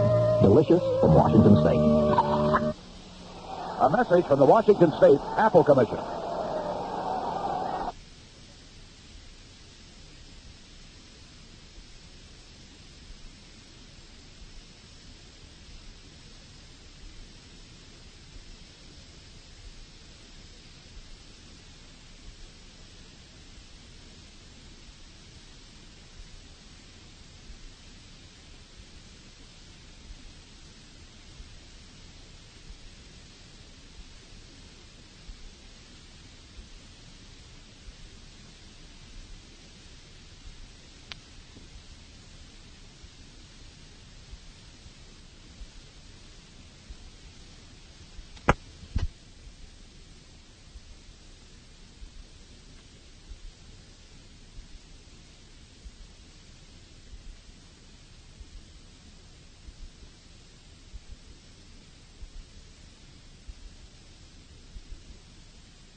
Big Ed Obranovich played on the last Chicago Professional Championship team out here today with the Bears in '63. Willie Montañez in the batter's box fouls the first pitch back for a strike. Russell delivers, takes a little off of that one. He misses low. Ball 1 strike, one of the left-handed hitter. Vince Lloyd here with you at Wrigley Field opening day, 79. Mets leading 5-2. Top of the 6th inning. Wind up with the 1-1 delivery. Breaking ball. Montañez won't go after it. Check swing. Held up in time. Ball 2, strike 1. Wind up. Fastball swung out. Pulls the ground ball. Buckner to his right. He's got it. Underhand toss. He'll wrestle off the mound in plenty of time. First baseman of the pitcher. One away. That'll bring up Steve Henderson. Bounced out to Russell and struck out. When you're at Wrigley Field, be sure to pick up tickets for a future game. You know that Wrigley Field box office is open Monday through Saturday all season long, and it's also open on the Sundays that the Cubs play at home. Box office hours, 9 in the morning till 5. That's weekdays. Weekends, 9 in the morning till 4. Remember, you can call 248-7900 and charge tickets on MasterCard or Visa card. 248-7900. First pitch, and Henderson, the right-hander, takes the ball a little low. Or visit the Ticketron location nearest you. 1-0, the count on Steve Henderson. Wind up by Rick. Fastball swung on. Drive into right field. Over is Mercer. He's there. Makes the two-handed catch as he raced towards center field. Well hit liner off the bat of Henderson, but the bases remain empty. 2 gone. Here is Elliott Maddox, robbed of a base hit by Sizemore in the second. Led off the 5th inning by looking at strike 3. Russell has struck out 6 men today. Fastball. Right-hander takes it high for a ball. But after retiring the first 2 batters in the 5th inning, he gave up a single to the pitcher. A swing and a drive. Kingman to his left. He'll not get to it. It's off the wall. Bouncing back away from the center fielder. Gary Martin chases it down. Gets it in, and it's a double off the vines in left center field. Big Eddie, how are you? How you doing, man? Just talking about you. The good things or bad things? Good things. We're talking about you played on the last professional Chicago championship team, 1963 Bears. Right. The greatest Bears of all, 63. Want it right out here. That's absolutely correct, man. I just love to see the Cubs do it this year. Oh, yeah. How's business at your new restaurant? The business has really picked up. It's been pretty good after the 10-foot snowfall. Well, yeah, but that gave you an opportunity to get out there with the shovel in hand. Say, here, get this out of here. Oh, I did a little bit of that myself. With first base open, they're going to walk Doug Flynn intentionally and take their chances with Craig Swan, who triggered that 5th inning rally. You're looking great. Really are, ready. I feel pretty good. You're down to what now, 320? Down to about 260 from 270. Are you ready? Yes, I feel pretty good. Yeah. Running a little bit every now and then, a little racquetball, trying to keep in shape, keep young. Let me tell you now, if you need somebody at racquetball sometime, give me a call. I'll get somebody over there. Full motor. All right, don't judge it. You and the governor ought to get together. He likes to play racquetball. Yeah, he's quite a guy. But he doesn't cheat. Here's one. Taking a breaking ball low. Ball 1. Ah, you look good, Eddie. Nothing like opening day, is it? Absolutely. I'm just thinking about it this morning. You know, like so many people, I love every sport. Here's his swing at a high. Fly ball popped up in the center. Look out for the wind, Jerry. He finally goes out at the last moment. As the wind carried it out and made a spectacular backhanded catch. Woo. Great athlete. Oh, yeah. Yeah. Well, on the law, but there's no sport that has anything like opening day like baseball does. There's no question about it. Vince, I tell you, the Cubs, of course, I was born and raised in the suburb, and Chicago's been my life. Yeah. And I just love to see the Cubs, the Sox, anybody in Chicago win it. And we need to change it from the class of 63 to the class of 79. Wouldn't that be beautiful? All right, Cubs coming to bat here in the bottom of the 6th. Mets with a 5-2 lead. Perfect brewing water. Gottlieb Heilemann spent years searching for it. Then, on a day back in 1853, he found it. Sparkling, pure Wisconsin spring water. Today, Heilemann's Old Style is still brewed with virgin, pure water from underground springs that, legend has it, flow all the way from Canada. Still brewed in the old world way called poisoning. It's the most natural way to brew beer and the most expensive. It's brewing a beer not once, but twice. Double brewing, pure brewing. The way the great European brewmasters have brewed their beers for centuries. It's the only way we brew Heilemann's Old Style. Next time, make it Old Style. Pure brewed in God's country, slowly and naturally. G. Heilemann Brewing Company, La Crosse, Wisconsin. Now, True Value Hardware stores can help you reach new heights when you're working around your home. Hi, Pat Summerall to suggest you do your high-altitude painting, cleaning, and repairs on a dependable Werner ladder. The 5-foot aluminum step ladder features knee bracing on the slip-resistant top and bottom steps, plus a convenient shelf to hold paint cans, trays, or tools as you work. See the complete selection of dependable Werner step ladders and extension ladders in various sizes at participating True Value Hardware stores and home centers. Tell them Pat Summerall sent you. Dave Kingman to lead off, a single and a double, and 2 runs batted in for the Cubs. Eddie Obradovic, you've got a new career going, haven't you? Well, it's a thing that I've got. It's a new movie called The Duke, which premieres tonight. Stars Robert Conrad. First pitch. He's swinging the fastball, misses ball 1. And the movie premieres tonight, as I said, and the 1-hour segments follow on the following Fridays. And I am in the movie. I'm also a regular on the series. And it's a new beginning for me, a new career, and I'm really thrilled and happy about it. I'm going to ask you about your rule in that one in a moment. Kingman back in there. We don't want to miss any pitch to this guy because you never know. Here it is. Ball 1, run on. Fly down the left field line. It is a foul ball down into the corner. Yeah, you know, it's a funny thing. with this acting career. I talked to Coach Ellis the other day, and he told me I acted for 11 years, so I don't know. He's a good judge, isn't he? I don't know about that. What is your role in this series, The Duke? I play Eddie the bartender. The Duke, who is a private detective, owns the bar, and he works out of the bar, and I'm his bartender, and I do not steal money, Vince. Got a spot on there for a customer? Oh, yeah. 1-1 pitch. Kingman checks it low. Ball to strike one. We hope it's going to be successful. It was shot here in Chicago. Right. The whole picture and the series was shot in Chicago, and I'm really thrilled and happy about it. And I just hope that it really comes off well, and I think it will, and be a whole brand new ball game for me. Another $5,000 a week in your pocket, and we wish you well. Thank you, man. 2-1 pitch. High with a fastball. Speaking of money, just momentarily. When you guys won the championship, the Bears in '63, what was the payoff? $5,800. Yeah, that's something. And I'll tell you something, I was glad to get it. Oh, yeah. But, of course, things have changed, and the ball players today, it's a different game, and God bless them, God love them. 3-1 pitch. A swing at a high fly ball, center field. Who's going to get it? Way to the line. There it is. Gone! Win with a little help. Put it in the basket in deep right center field. Dave Kingman's third hit of the day. It is now the Mets 5 and the Cubs 3.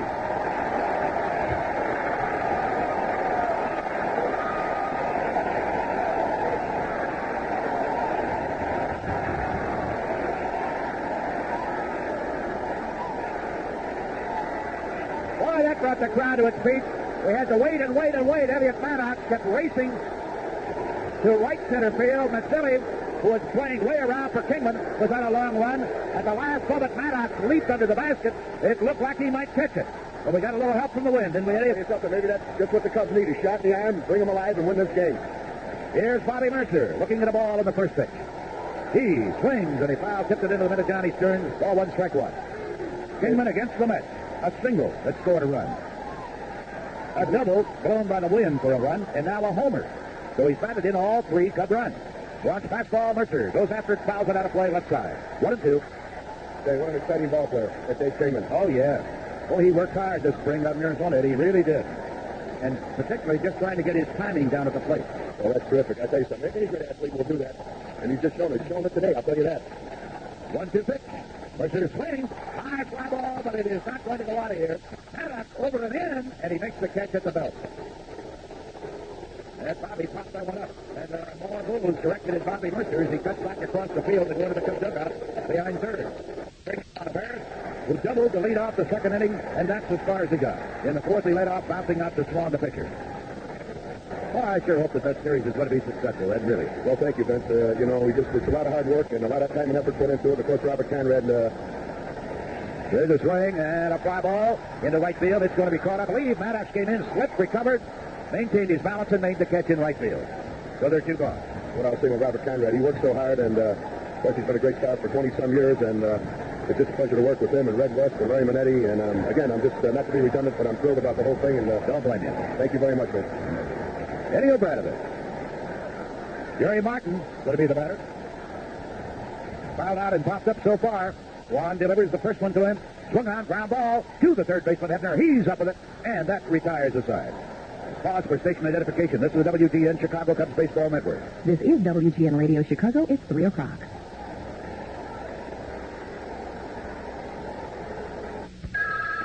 Hello, General Finance. Friendly Bob Adams speaking. Bob, it's about our bill bowl. Your bill bowl? Yeah. We got this bowl in the den where we keep all our bills. Oh, I see. Well, Miriam and I have been married 13 years. We never seen the bottom of the bill bowl. We wonder what it looks like. Can you help us, Bob? Certainly. A General Finance consolidation loan will clean out all those bills and leave you with one manageable monthly payment. Hey, Bob, I knew you'd help. Right. Now that I know it's coming through, I want you to share something with me, Bob. What's that? I'm going to lift all these bills out of the bill bowl, and I'm going to tell you what the bottom of the bill bowl looks like. Oh, I don't... Bob? Yeah? It's a picture of a teddy, and he has a big spoon, and he's eating porridge. That's nice. I'm just glad that you were... There's a sly old fox looking in the window. Well, that's cute. Remember, you can always get a little help from a friend at General Finance. Uh-oh, I think he's going to take Teddy's porridge. 70 Chicago area offices, including Schaumburg, borrow up to $10,000. Or for a large homeowner's loan, call land number 32020. There's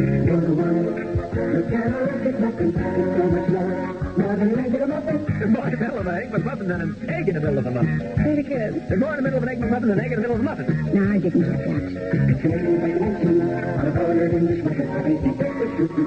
There's more in the middle of an egg McMuffin than an egg in the middle of a muffin. Yeah.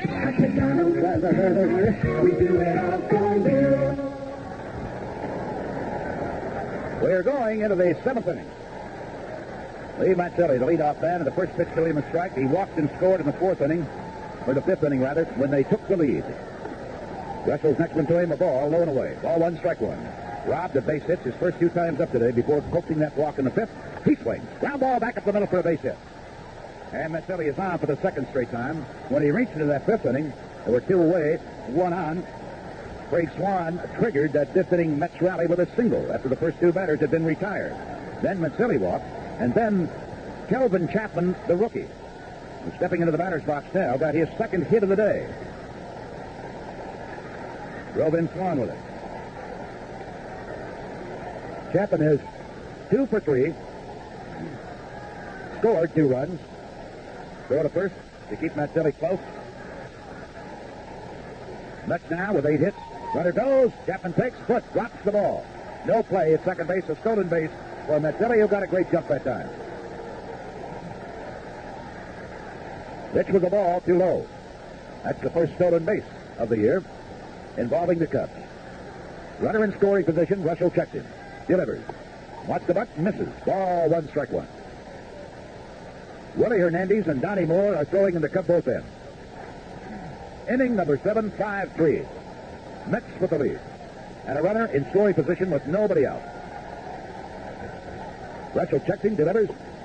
Strike call right at the letters. Rain has hit the Chicagoland area. Down to the south of us it is raining. Let's hope it stays away. But the wind has been coming out of the south-southwest, and it may be bringing it here. Right now, the sun is shining. The look at second by Rex, the pitch. Into the dirt, gets away from front. The runner will advance to third. Barry Foote had no idea where that ball was for a while. As it broke sharply into the dirt and got behind the big guy, Russell is charged with his first wild pitch of the year. The infield may be brought in. Moore and Hernandez continue to throw down the left field line, and Scott Thompson is warming up down there, so we may get a double change. 2-2 pitch. Swung on. He got a piece of that breaking ball down and away and fouled it off. Because the pitcher is due to bat second when the Cubs come to bat at the end of this half inning. As the swing on an inside pitch, taps a weak little foul over to the third base side, and the count is still at 2-2. Unless the Cubs can turn things around, the Mets will have captured their 5th straight opening day. 2-2 pitch. Goes after it, pops it up. Lynn should keep it in place with Barry Foote if he can stay with it. He does! Backpedaling, made a one-handed catch with that big mitt over his head. Wound up catching the ball only about 7 or 8 feet behind home plate. Herman Franks is coming out of the dugout now, hands tucked into the windbreaker. He is talking to Foote. Now he's going to call plate umpire Lenny Harris out to the mound, and we obviously are going to have some changes in the Cub lineup here in the 7th inning. Richie Hebner, a left-hander, is due up, and very likely Hernandez is going to be getting the call here for the Cubs. We'll know more when we come back right after these messages. God's country is home to the majestic eagle. It's one of the few places left where these proud birds still thrive and enjoy air that is pure and water that runs crisp and clear. Seeing them in their graceful flight over the bluffs and valleys is a glimpse of the greatness and glory of nature. God's country is also home to old-style beer, one American premium beer that is still brewed nature's way. It's the traditional old-world way known as poisoning, and it's the most natural way to brew beer and the most expensive. Poisoning is brewing a beer not once, but twice. Double brewing, pure brewing, nature's way. And it's the only way we brew old-style beer, Heideman's Old Style. Pure brewed in God's country, slowly and naturally. G. Heideman Brewing Company, La Crosse, Wisconsin. There's more in the middle of an egg McMuffin than an egg in the middle of a muffin. Say it again. There's more in the middle of an egg McMuffin than an egg in the middle of a muffin. No, I didn't get that. There's more in the middle of an egg McMuffin than an egg in the middle of a muffin. Yeah.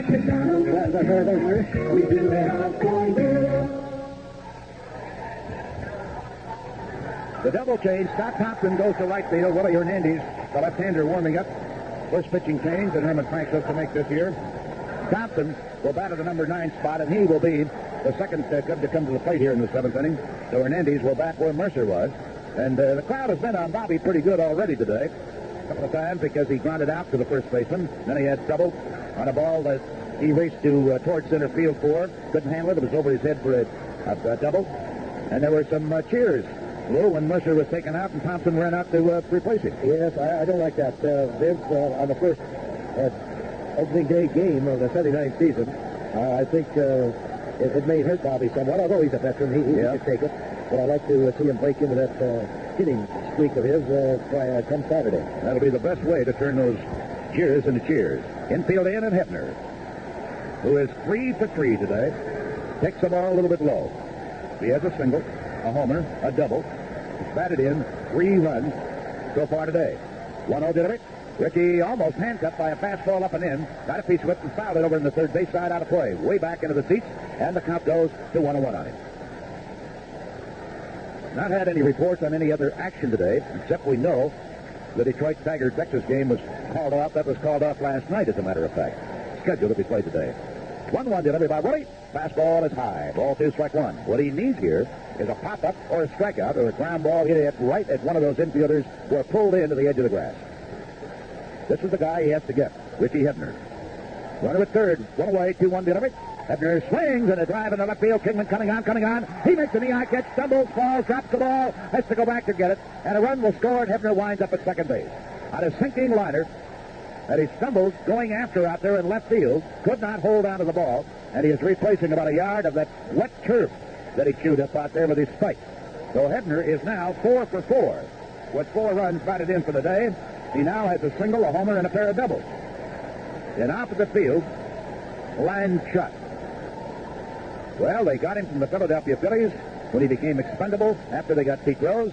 They wanted that power, that offense that he can provide, and he's not a bad glove man either.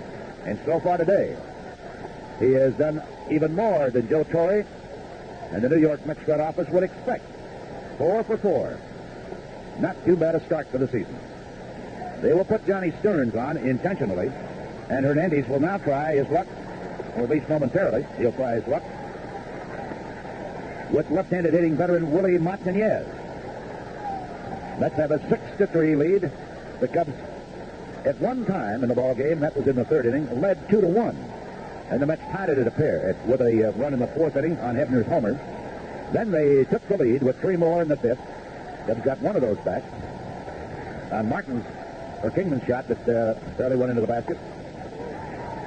And the first pitch of the ball out was strike on the outside corner, and Barry Foote, they've been crossed up immediately, goes out to talk to Hernandez. That run that came in here in the 7th inning, by the way, is charged against Russell.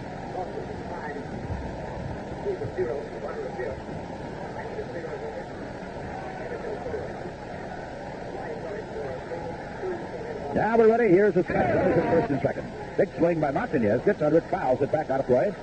0-2 on Martinez.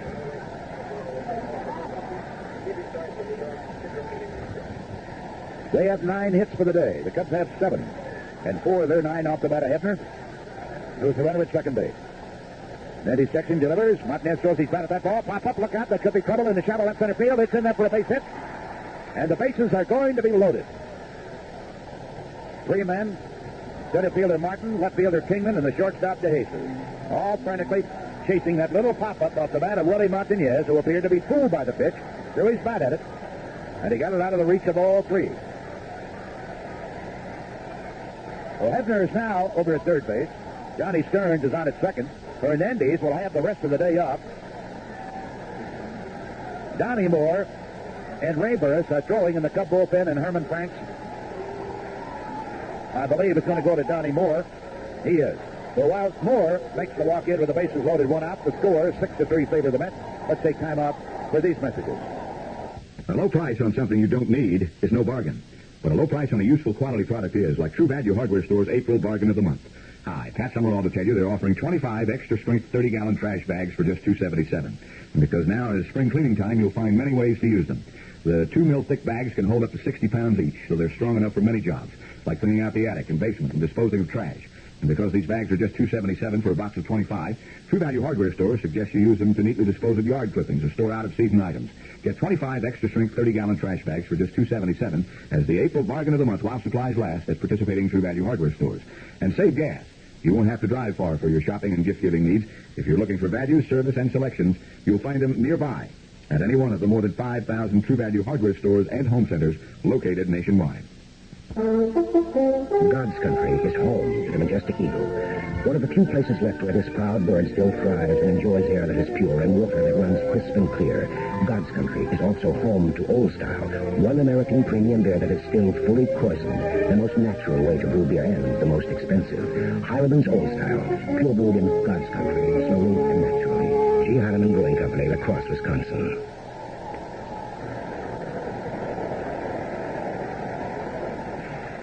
Bases loaded, Donnie Moore, really in a spot.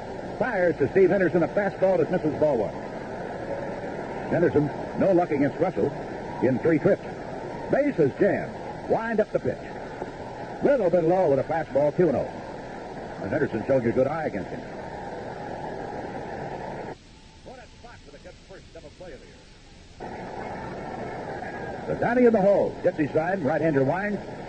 Henderson swings, bouncing ball back to second base, hit by everybody. 1 run scores. Here's another run coming to the plate.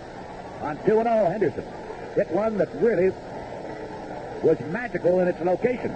Barely eluded first Moore and then the shortstop DeJesus.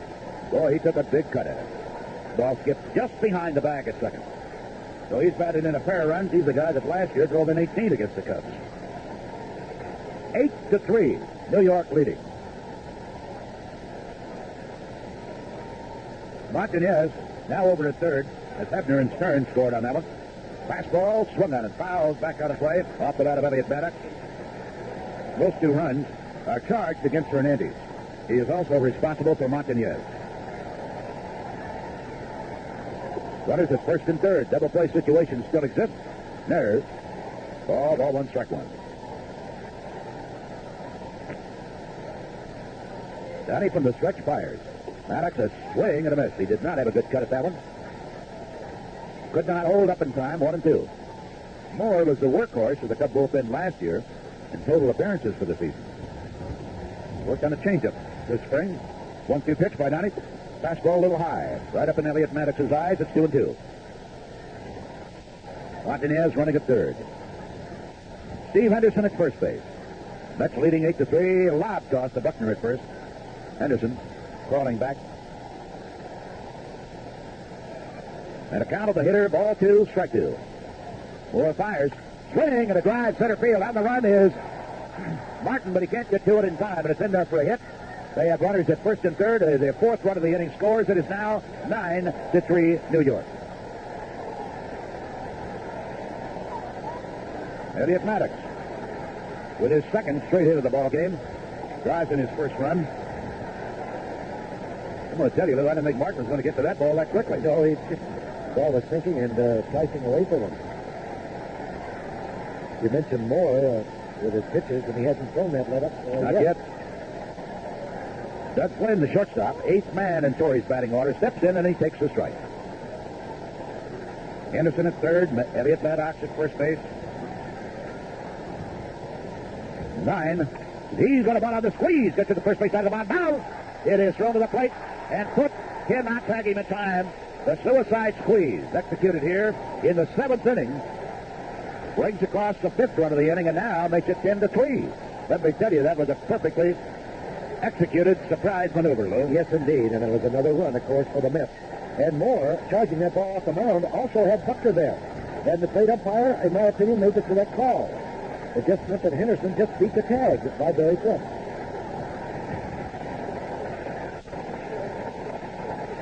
So nobody can get the Mets out here in the 7th inning. Hernandez gave up a double, walked 1 man intentionally, gave up a single. Moore, a single, and now a suicide bunt single. And here's Craig Swan, leading 10-3. Run batted in for Doug Flynn, his first of the year. Swan takes the first one for a strike. They have runners at first and second. He is the 9th Met to come to the plate here in the 7th inning. They are threatening to turn it into a rout. Fastball, little low.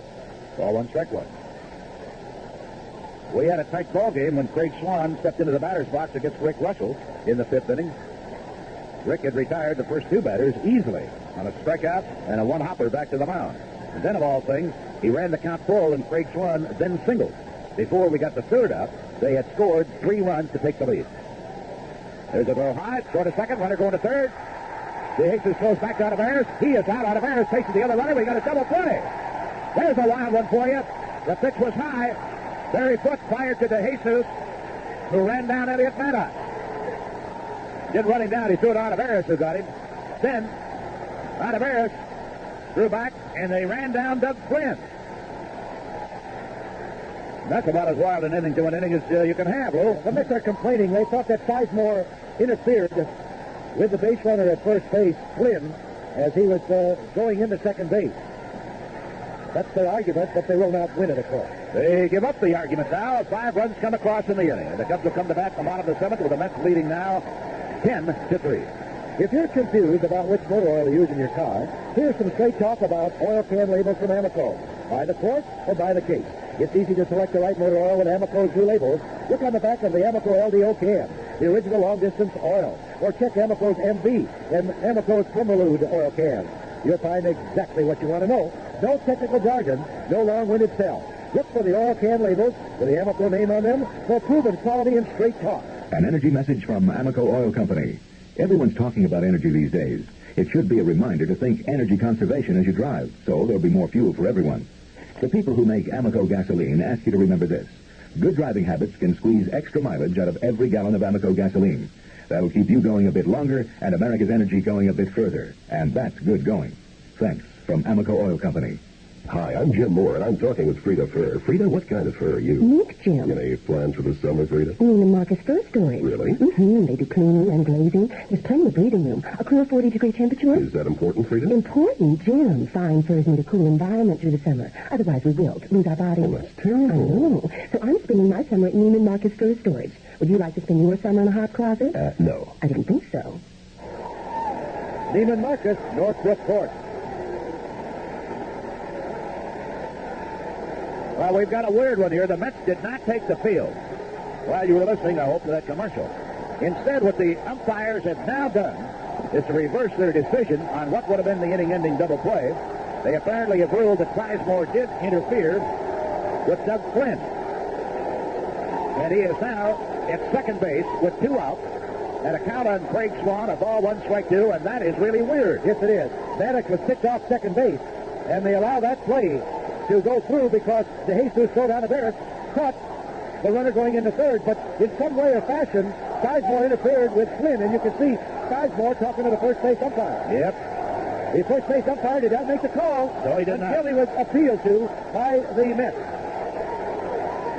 The first base umpire is Dick Cavanaugh from suburban Deerfield, 46-year-old manufacturer's representative, and an umpire and official, amateur league, or basis rather.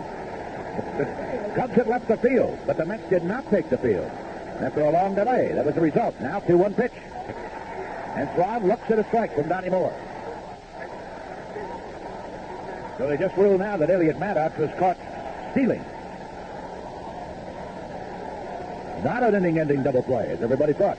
Fastball, swung on a miss, strike 3. All right. We're not going to leave here right now. 5 runs on 5 hits in the inning. And that's enough of that kind of nonsense. The Cubs are going to have to rally in the bottom of the 7th. It's 5 for the 7th inning stretch. Did they make an official announcement about that, Lou? Well, as I gathered from the announcement was that the man interfered with the fielder before he caught the ball.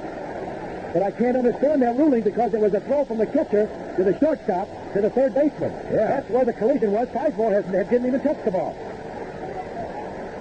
He interfered with the fielder.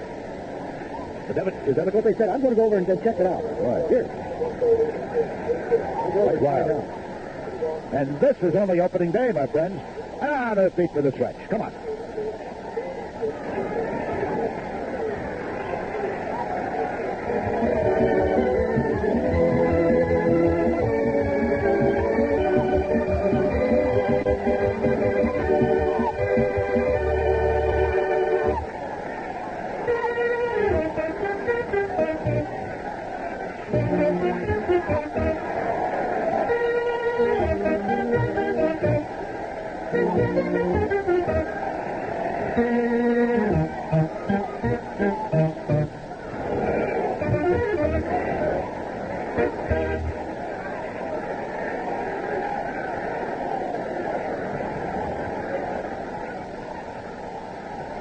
let me tell you, you won't see a weirder call in an inning than that one.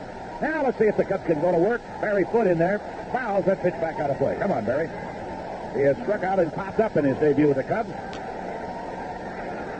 And thanks to all of our sponsors on our Cub broadcast this year, the advertising agencies and the folks concerned with them, being with us on these broadcasts. And I know that you're appreciative of the money that they're putting out to help bring these games your way. Foote fouls that one out of play. Lou has just been down to the press box. Here's the pitch. Missed high inside, 2-2. What was the official version of it, William? On Barry Foote's throw to the Jesus, as soon as the Jesus had possession of the ball, is when the collision happened between first and second, between Flynn and Sizemore. Oh. That was the explanation. But it didn't come over the loud speaker that way. And then the first part of the play was completed. The Jesus was thrown onto Barrett. And then the other was the interference that Flynn could not get to second base. Well, in watching the rundown of the runner between second and third, we missed that action over the other side of the infield. And Barry Foote has just missed in his judgment. He looked at strike 3. So there's one out. And here's Scott Thompson, who's replaced Mercer in right field, and is batting for the first time this year. Outstanding young prospect. Tall, lean left-handed hitter. Takes that one to a ball. It's very, very well in spring training. Juan's fastball rises, goes too high, ball 2. And it's not one of those exceptionally cold days, primarily because the wind has not been out of the north. 2-0 pitch. That's strike up the letters. Ball 2, strike 1 with a fastball. It has been whipping the pennants up on top of the roof here, straight out towards right field since almost the opening pitch.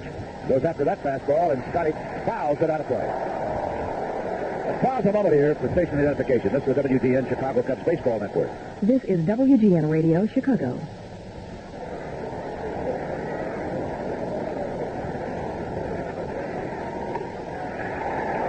That's it, one out, and he hits one into left field. It drops in there in front of Steve Henderson and beyond the range of the shortstop. And Scott Thompson really gets awfully good contact.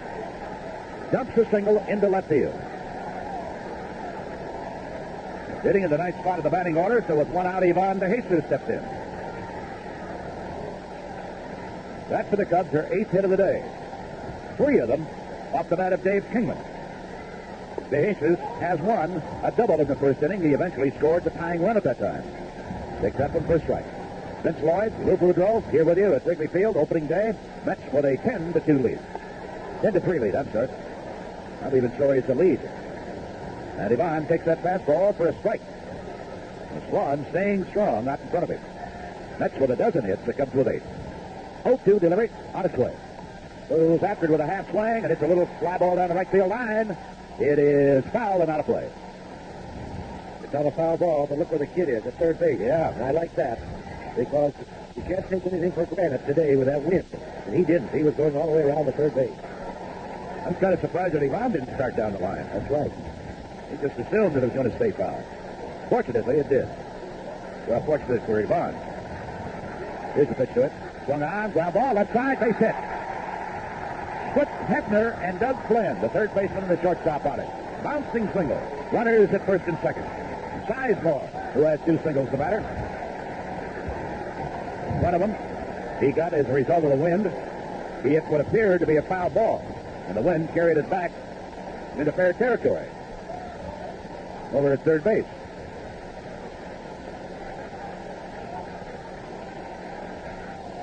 Scott Thompson, the runner at second. Sizemore, the batter. And the Mets bullpen now will get busy. First pitch, he tries to butt. Gets it foul. Back out of play.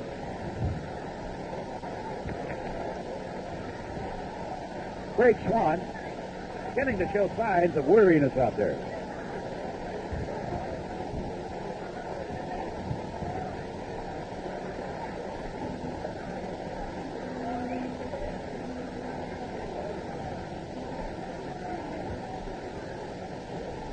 Sizemore wears uniform number 6. He's out of the batter's box momentarily. Now steps back in. Runners at first and second, one away. Swan's pitch. Watch one foul. The first base side wound up in the Mets dugout. 0-2 the count. I believe one of the young fellows warming up for the Mets is Orozco, a rookie left-hander. Say that because the uniform number he's wearing in that uniform is not listed on any scorecard or any other material. Foul ball up the bat of Sizemore, comes back out of play, and the count stays 0-2. With that left-hander is Dwight Bernard, a right-hander. 0-2. Ground ball could be 2. Over to Flynn. Flynn to second base, and the Mets have the first double play at Wrigley Field for the year. Shortstop to second to first. No runs, 2 hits. At the end of 7, it is still New York 10 and the Cubs 3. Don't close your eyes to the problems of harsh, annoying light in your home. Instead, install General Electric soft white bulbs from True Value hardware stores for soft, pleasant illumination. Hi, Pat Summerall to tell you, GE Soft Whites feature a milky coating inside the bulbs that softens the light so it shines without harsh glare and hard shadows. And because there are fewer shadows and less glare, General Electric soft white bulbs are easier on your eyes. True Value hardware stores offer GE Soft Whites in 60, 75, and 100-watt sizes to suit any room's lighting requirements. See what a difference they'll make in your home. Soften room lighting and reduce annoying glare and shadows. With GE Soft White bulbs, they're just part of the complete selection of General Electric bulbs at participating True Value hardware stores and home centers. Save gas. You won't have to drive far for your shopping and gift-giving needs. If you're looking for values, service, and selections, you'll find them nearby at any one of the more than 5,000 True Value hardware stores and home centers nationwide. $1 million in diamonds, emeralds, rubies, sapphires, and gold await you today. Where? Al Aroff, Manufacturing Jewelers, 5 South Wabash. Save 30 to 40% on distinctive handcrafted rings, bracelets, pendants, and earrings of 14 and 18 karat gold. Not a jewelry store, but a showroom and factory where your jewelry can be made to order. Open weekdays 9 to 4, Saturdays till noon. So save 30 to 40% at Al Aroff, Manufacturing Jewelers, 845 South Wabash. Call 726.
Martin. He stops, the ball drops at the base of the line. Caroms a big slide of his line, right at the edge of the warning track.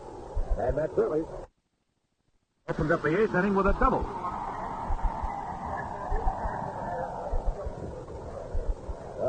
They now come up with a ruling attack in the 7th inning. And what looked at first to be a double play on a rundown, first of the runner between second and third, and then between first and second. Obstruction was charged against Sid Sizemore, preventing the runner from going from first base to second base. And as a result of that, Sizemore is charged with an error. Nothing developed from that because Craig Swan struck out to retire the side. Here's a couple of strikeouts here. Kelvin Chapman, the rookie second baseman, has scored 2 runs today, 2 hits in 4 trips to the plate. Right-handed hitter, straightaway stance. Johnny Moore's breaking ball low, ball 2. Ray Burris again throwing in the Cub bullpen.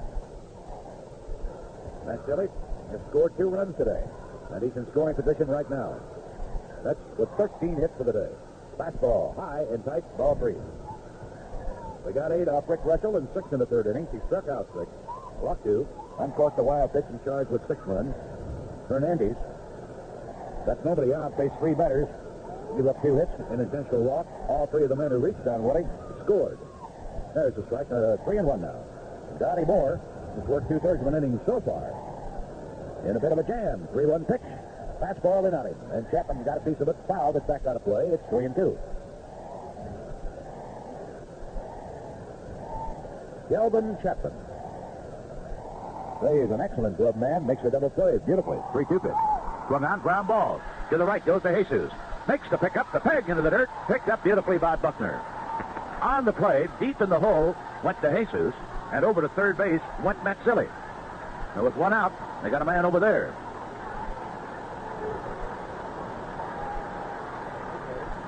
Jesus, after bracing himself, getting that ball, tried to get a little extra on it and threw it into the dirt. But Buckner, a clean pickup for the out. Now Richie Hebner, come to bat 4 times today. Has 4 hits.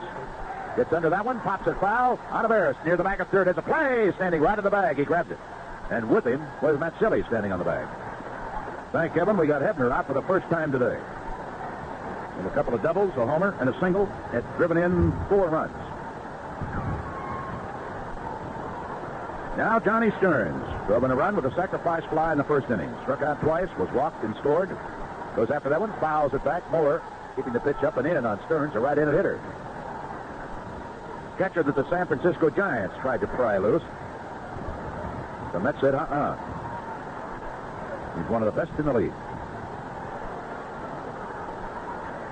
Wind is still blowing a gale. Blowing straight out to right. Moore comes over the top. Stearns goes after that one, and he fouls it into the box seats over on the first base side. 0-2. Bruce Sutter is standing as the protector for the guys down in the bullpen. The 0-2 delivery. Goes after it late, fouls it way down the right field side out of play. Dennis Lamp and Ray Burris are the right-handers in the Cub bullpen right now. 0-2 delivery. Half swing, and he rolls one down to Buckner. Goes down there like a snake. Buckner stays with it, makes the pickup and the put out, unassisted.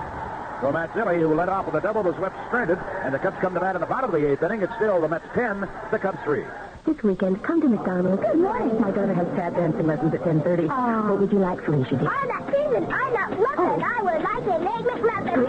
Please put it on hold, Felicia. Please serve your breakfast faster. You have plenty of time to make the most of your morning. We want something quick and fast and good. Today we're going bowling. Huh? Bowling, fishing, Lane Creek. Breakfast. Breakfast. Ready to make the most of your morning and still have time for a delicious hot breakfast. I'm going to make the most of my morning. Could you step up closer to the counter? Not with my skis on, no. Enjoy fresh grade A scrambled eggs with hash browns and sausage, hotcakes and sausage, or our own egg McMuffin. What would you like, sir? He's meditating. He can't decide between hotcakes and scrambled eggs. Oh, those delicious. Scrambled eggs.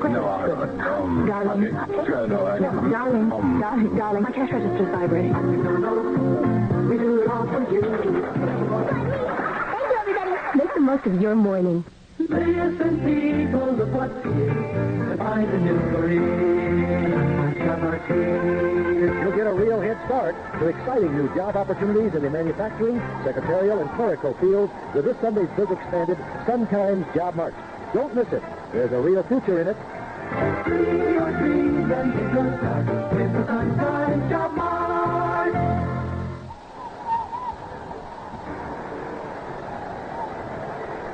Bill Buckner to lead off. Cubs come to bat at the 8th. He's lined out to left field, grounded out to short, flied out to right. So Buck 0 for 3, the opener of the season. Some of the bleacher fans have headed for Ray's refreshment spot across the way, or perhaps to the Cubby Bear. Has been bearing the brunt of that wind blowing right in on him today out in the bleachers. First pitch is strike. Next one swung on, one hopper. Rubbed nippily down there by Montanez. Steps in the bag at first base for the out. One of the most colorful ball players in the business, Willie Montanez. Lots of talent. puts on a pretty good show. And here's a guy who can also put on a good show when things are going for him, Dave Kingman. And today, he has a single, a double, and a homer. If he gets a triple here, he'll open up the air for the cycle, hitting for the cycle. Big swing, and a foul tipped into the mitt of Johnny Stearns. He went after one that time that appeared to be just about at the knees. Almost broke his back. Dave has batted in all 3 Cub runs.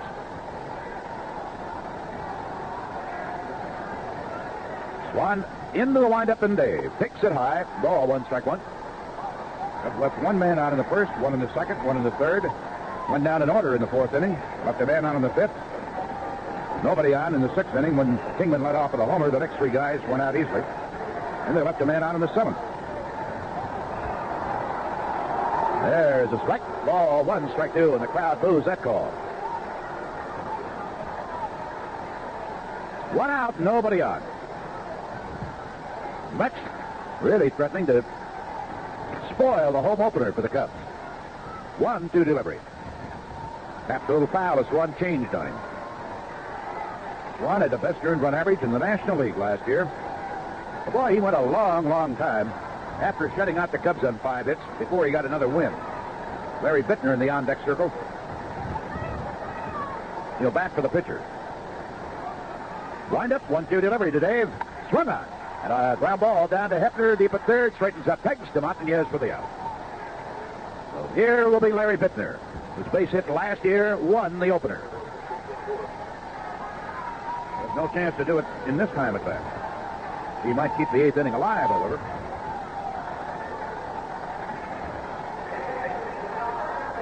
Larry had to endure having 4 wisdom teeth pulled out in Arizona at spring training. Swan has gone the distance.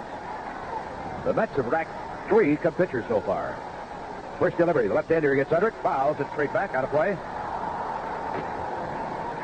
Swan went over 3 months last year without a victory after his shutout of the Cubs at Chase Stadium on 5 hits on April the 10th. Went over 3 months without another victory. Fastball, and the right-hander found the strike zone. 0-2.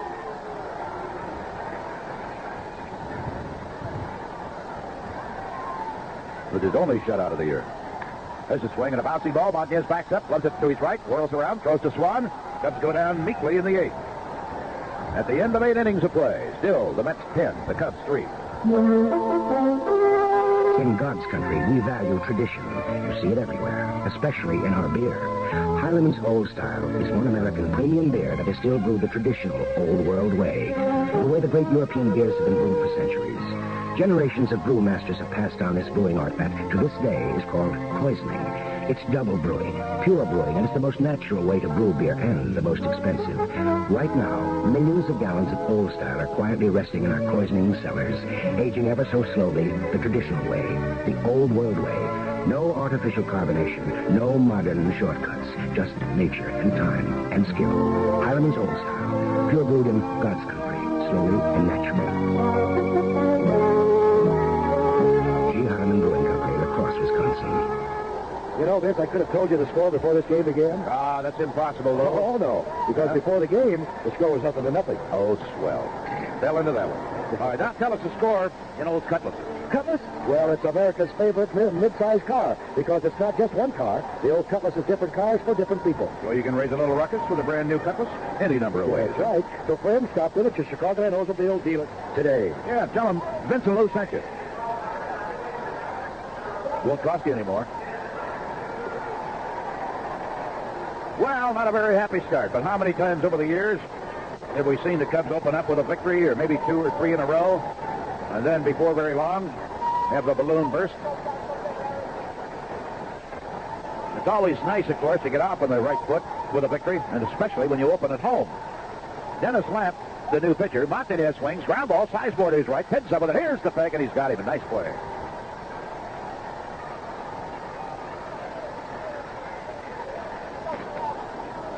I think in Craig Swanloo, we're looking at one of the better pitchers in the National League. Yes, I would have to say he's number 1 on the Mets staff at this particular time. That's why he drew this assignment.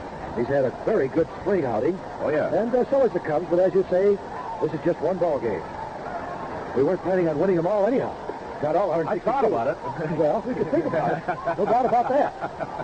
So we're not going to lose them all either. No. And Henderson takes one for a strike. Steve Henderson, the batter, against Dennis Lamps. Sidearm fastball, whipped low, 1-1. I'd settle right now for 100 wins. I'll drink for that. Any other amount of I know a lot of other guys around here that would too. Here's a swing, and Henderson drives one to right field. Scott Thompson made a good recovery. He started in, and then the youngster put on the brakes, leaped up and back, and gloved that ball one-handed. Be careful on one of those today with that wind blowing out the way it is. We've got great reaction. We're two gone. Ninth inning. Mets with a 10-3 lead. More folks have headed for the exits in the nearest refreshment spot. Elliott Maddox stepping in, 30-year-old veteran. Double and a single so far today, and 4 at-bats. Looks at Lamps' first pitch of ball. Tomorrow will be an off day for the Cubs. Then the Mets and the Cubs go at it Saturday and Sunday at Wrigley Field. The ball.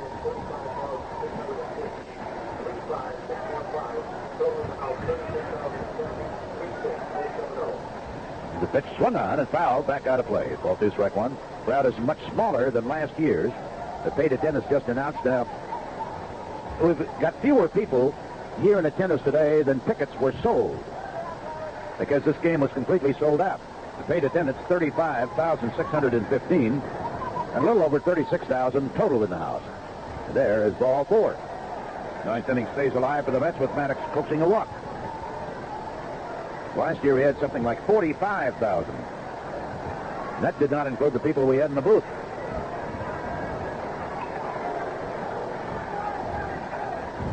Batter Doug Flynn swings, rolls one down the third base line. It is a foul ball. Picked the play out of Harris.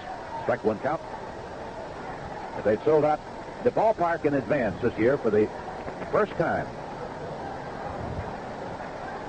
Not that they couldn't have sold it out in other years, but they always held back tickets, like about 17,000 that would go on sale the day of the game. But this year, to avoid that congestion here at the ballpark in the morning, they sold out everything well ahead of time. But not everybody who bought tickets showed up. So we only had 35,615 paid. Strike on Flynn. Ball 1, strike 1 on Doug Flynn with a man at first in the ninth. 2 out. Mets leading. Sidearm fastball. Strike call. 1-2. As things now stand, Craig Swan, who got his first win last year by shutting out the Cubs, will pick up one here today, and Rick Russell will wind up the loser.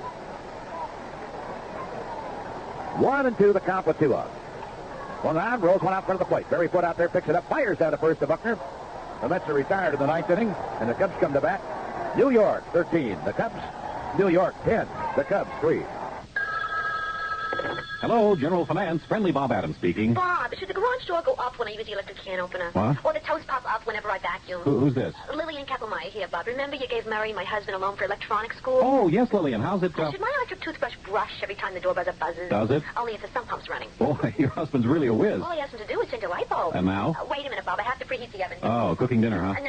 That turns on all the streetlights on our block. Maybe Murray should have gone to that upholstery school. Bob, we need a home repair loan very desperately. Home repair to... Repair all the electronic wizardry of Thomas Alva Kappelmeyer. Well, that home repair loan is practically on its way. Lillian, do I hear water running? Yes, I'm standing in the shower, Bob. It's the only way I can get the telephone to work. Uh-huh. I've got to hang up now. It's starting to get fruity. It's all right.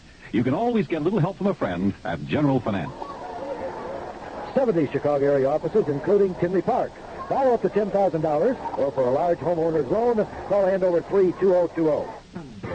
The Conrad Hilton has a big deal for business people coming to Chicago. Just $30 for a single room, only $10 more for a twin. This special price not for meetings and conventions, and you must reserve within 30 days prior to arrival. Chicago for $30. When you have business in Chicago, it's a big deal at the Conrad Hilton.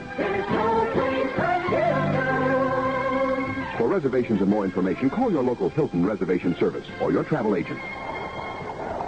Dwight Bernard is coming on to see if he can finish up for Craig Swan. Bernard, right-hander, born down in Mount Vernon, Illinois. Actually, he's home at Bellevue, Illinois now.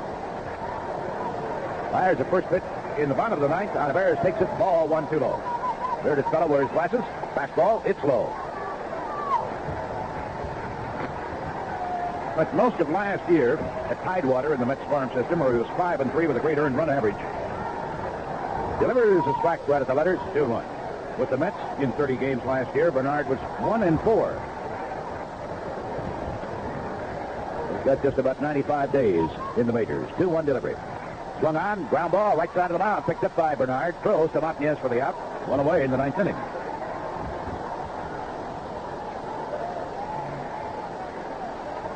Kenny Holtzman is scheduled to go Saturday here for the Cubs, and then Lynn McLaughlin on Sunday. Zachary slated to be the Mets starting pitcher Saturday. Boy, he's a tough one. Well, we got a little man who came out of the box seats down the right field line, and he is on the playing area, way down the right field line, and time is going to have to be called. And I did not see Lou, whether he fell out of there or what happened. He's lying on his back. Yeah, I think he fell from the stands. Oh, he's just putting on an act. Now he gets up. He wants to get out of that field. He's going to get out all right because the cops are going to get him and wheel him down to the Slammer just a couple of blocks down the street. Wait for a moment. I looked at him out there on his back. He might have been hurt. Just another exhibitionist. It'll cost him.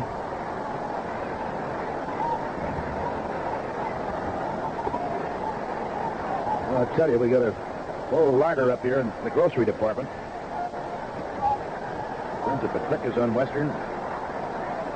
That's what they say, a little snack for the seventh inning stretch. Sandwich, it's about a foot around and 8 inches high. Chinese pizza. So how do you like the Chinese pizza? I like it. Very good. Very good. Not too much food that I dislike. It's only about 2 inches thick. Eli's, Revere, they had to send up some stuff, of course. Well, it'll be opening day without that. Gary Martin fouls one out of play to the right.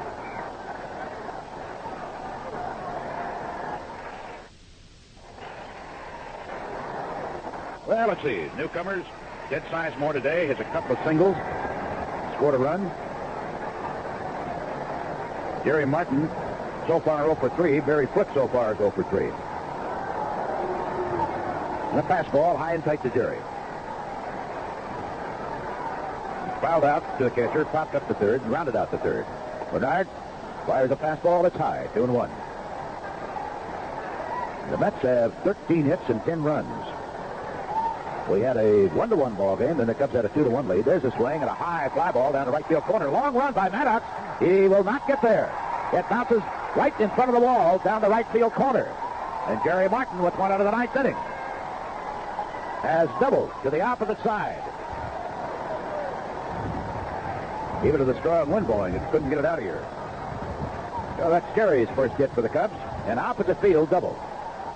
Let's see if Barry Foote can get his first hit. He's fanned twice and popped up to short.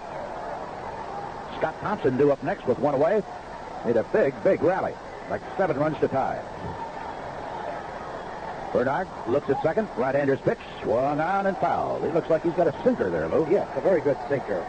And Joe Torre wants to use this fellow in relief, hoping that he can make him a relief specialist. The principal guy, of course, has been Skip Lockwood. There's a fastball swung on a miss. Let's pause a moment for station identification. WGN, Chicago Cubs Baseball Network. This is WGN Radio, Chicago.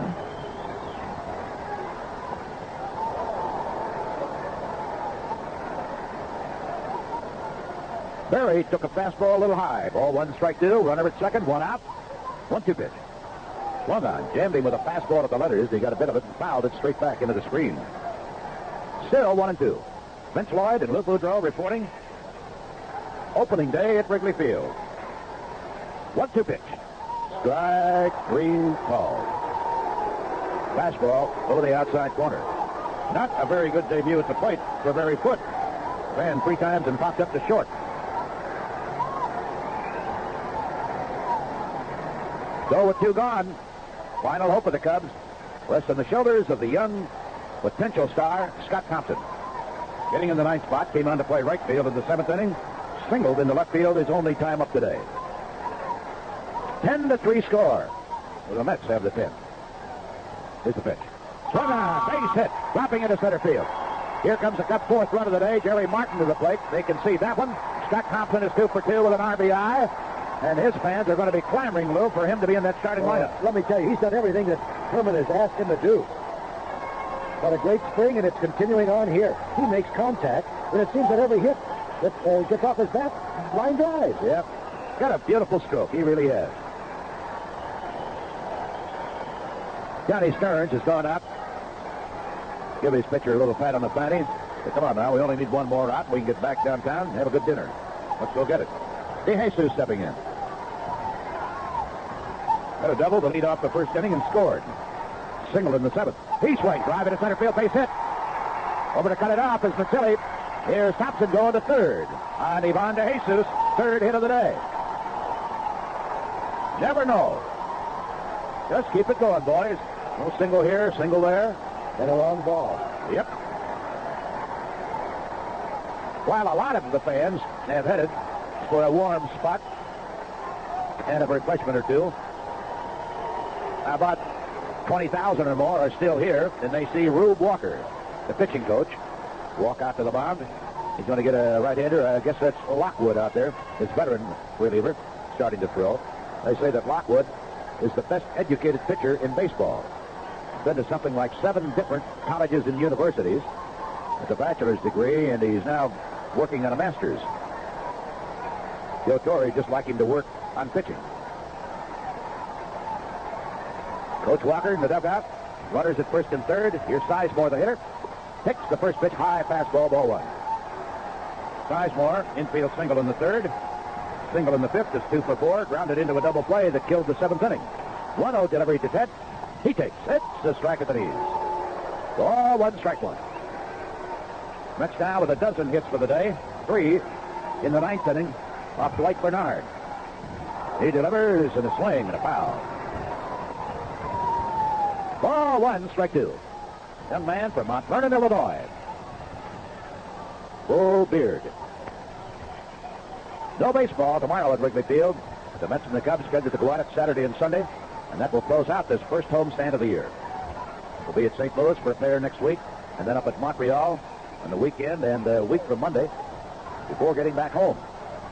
2 on, 2 out, 1-2 pitch. Sizemore swings. Well, they drive. Deep left center field. Back to lead. Run, slip. Throws the ball off the line. Retrieve by the left fielder. One run is scoring. Another run is coming to the plate. The Cubs are still alive, and Matt Philly is still lying on his side on the cinder track in left center field. Sizemore with a double off the line. And Buckner looking for his first hit of the day. And that is going to be all for Dwight Bernard. Joe Torre coming out of the dugout.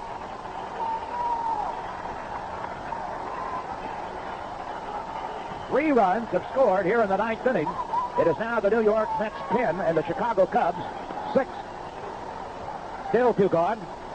While we wait for the new pitcher to come in, let's take time out for these messages.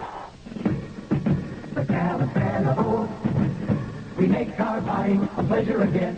Well, it's a brand new season for the Chicago Cubs, and your Gallup Men of Old are glad to be here once again, supporting the Cubs broadcast, cheering Herman and the boys on to a great winning year. Vince, the Gallup Men of Old know the stuff these Cubs are made of. It all adds up to plenty of excitement for all you Cub fans. Now, of course, they hope you'll take advantage of the friendship and hospitality you'll find at your Chicagoland Oldsmobile dealer. They continue to make car buying a real pleasure for you fans with a full line of beautiful 79 Oldsmobiles and the kind of sincere personal attention that puts you at ease. And they make buying an Oldsmobile as pleasurable as owning one. So it's a brand new season. Cubbies, your Gallup Men of Old are with you all the way. A pleasure again, the Gallup Men of Old. We make car buying a pleasure again, the Gallup Men of Old. You're the one. The Gallup is nothing. It's so much more than an egg in a muffin. There's more in the middle of an egg McMuffin than an egg in the middle of a muffin. Say it again. There's more in the middle of an egg McMuffin than an egg in the middle of a muffin. No, I didn't get that. An egg and cheese on a buttered English muffin. Tasty breakfast fruit with cream. There's more in the middle of an egg McMuffin than an egg in the middle of a muffin. Yeah. At McDonald's, we do it all for you. Young man who was part of the deal that saw Jerry Koosman go to the Minnesota Twins, Jesse Orosco, O-R-O-S-C-O, a left-hander with about a half a year of professional experience. Not major league experience now, professional experience. He was born in Santa Barbara, California, 6'2", 174. He is only 21 years of age. Last year, his first year in pro ball, he was in the rookie league and was 4-4. And here he is at the majors opening the 1979 season at Wrigley Field. A left-hander. Fastball, a slider, and they say he throws a forkball. Fastball to Buckner, misses inside for a ball. But Kevin Kobler came up with a sprained ankle and had to be put on the disabled list. Joe Torre elected to go with this kid, who was very impressive in spring training. 1-0 delivery. On its way. Buckner takes it low. Ball 2. Dwight Bernard in relief got 2 men out here in the ninth. Runner at second is Sizemore. 3 runs are scored. It's 10-6 New York. Buckner looking for his first hit of the day. Count on him 2-0. Here's the pitch. He'll take. Strike call to fastball. 2-1. Crowd boos the call. The young umpire from Richmond, Indiana, Lenny Harris. 2-1 delivery. Orozco's next one is a ball too low. 3-1. Walking around in the grass part of the mound. Now climbs back up the hill. Here's down to get his sign from veteran catcher Johnny Stern. Goes into the stretch. 3-1 delivery to Buckner. Here it is. Takes strike. He thought he had ball 4. He thought it'd be high. And all he was trying to do, of course, is get on, because we need a couple of more runners to bring that tying run to the plate.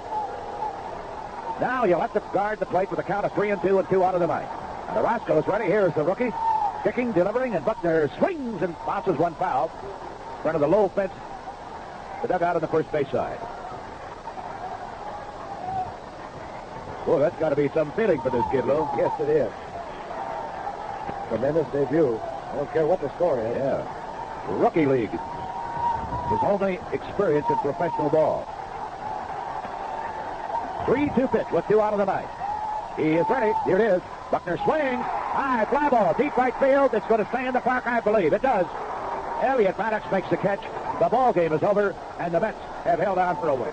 The final, the Mets 10, the Cubs coming up a little bit on the short side, the Cubs 6.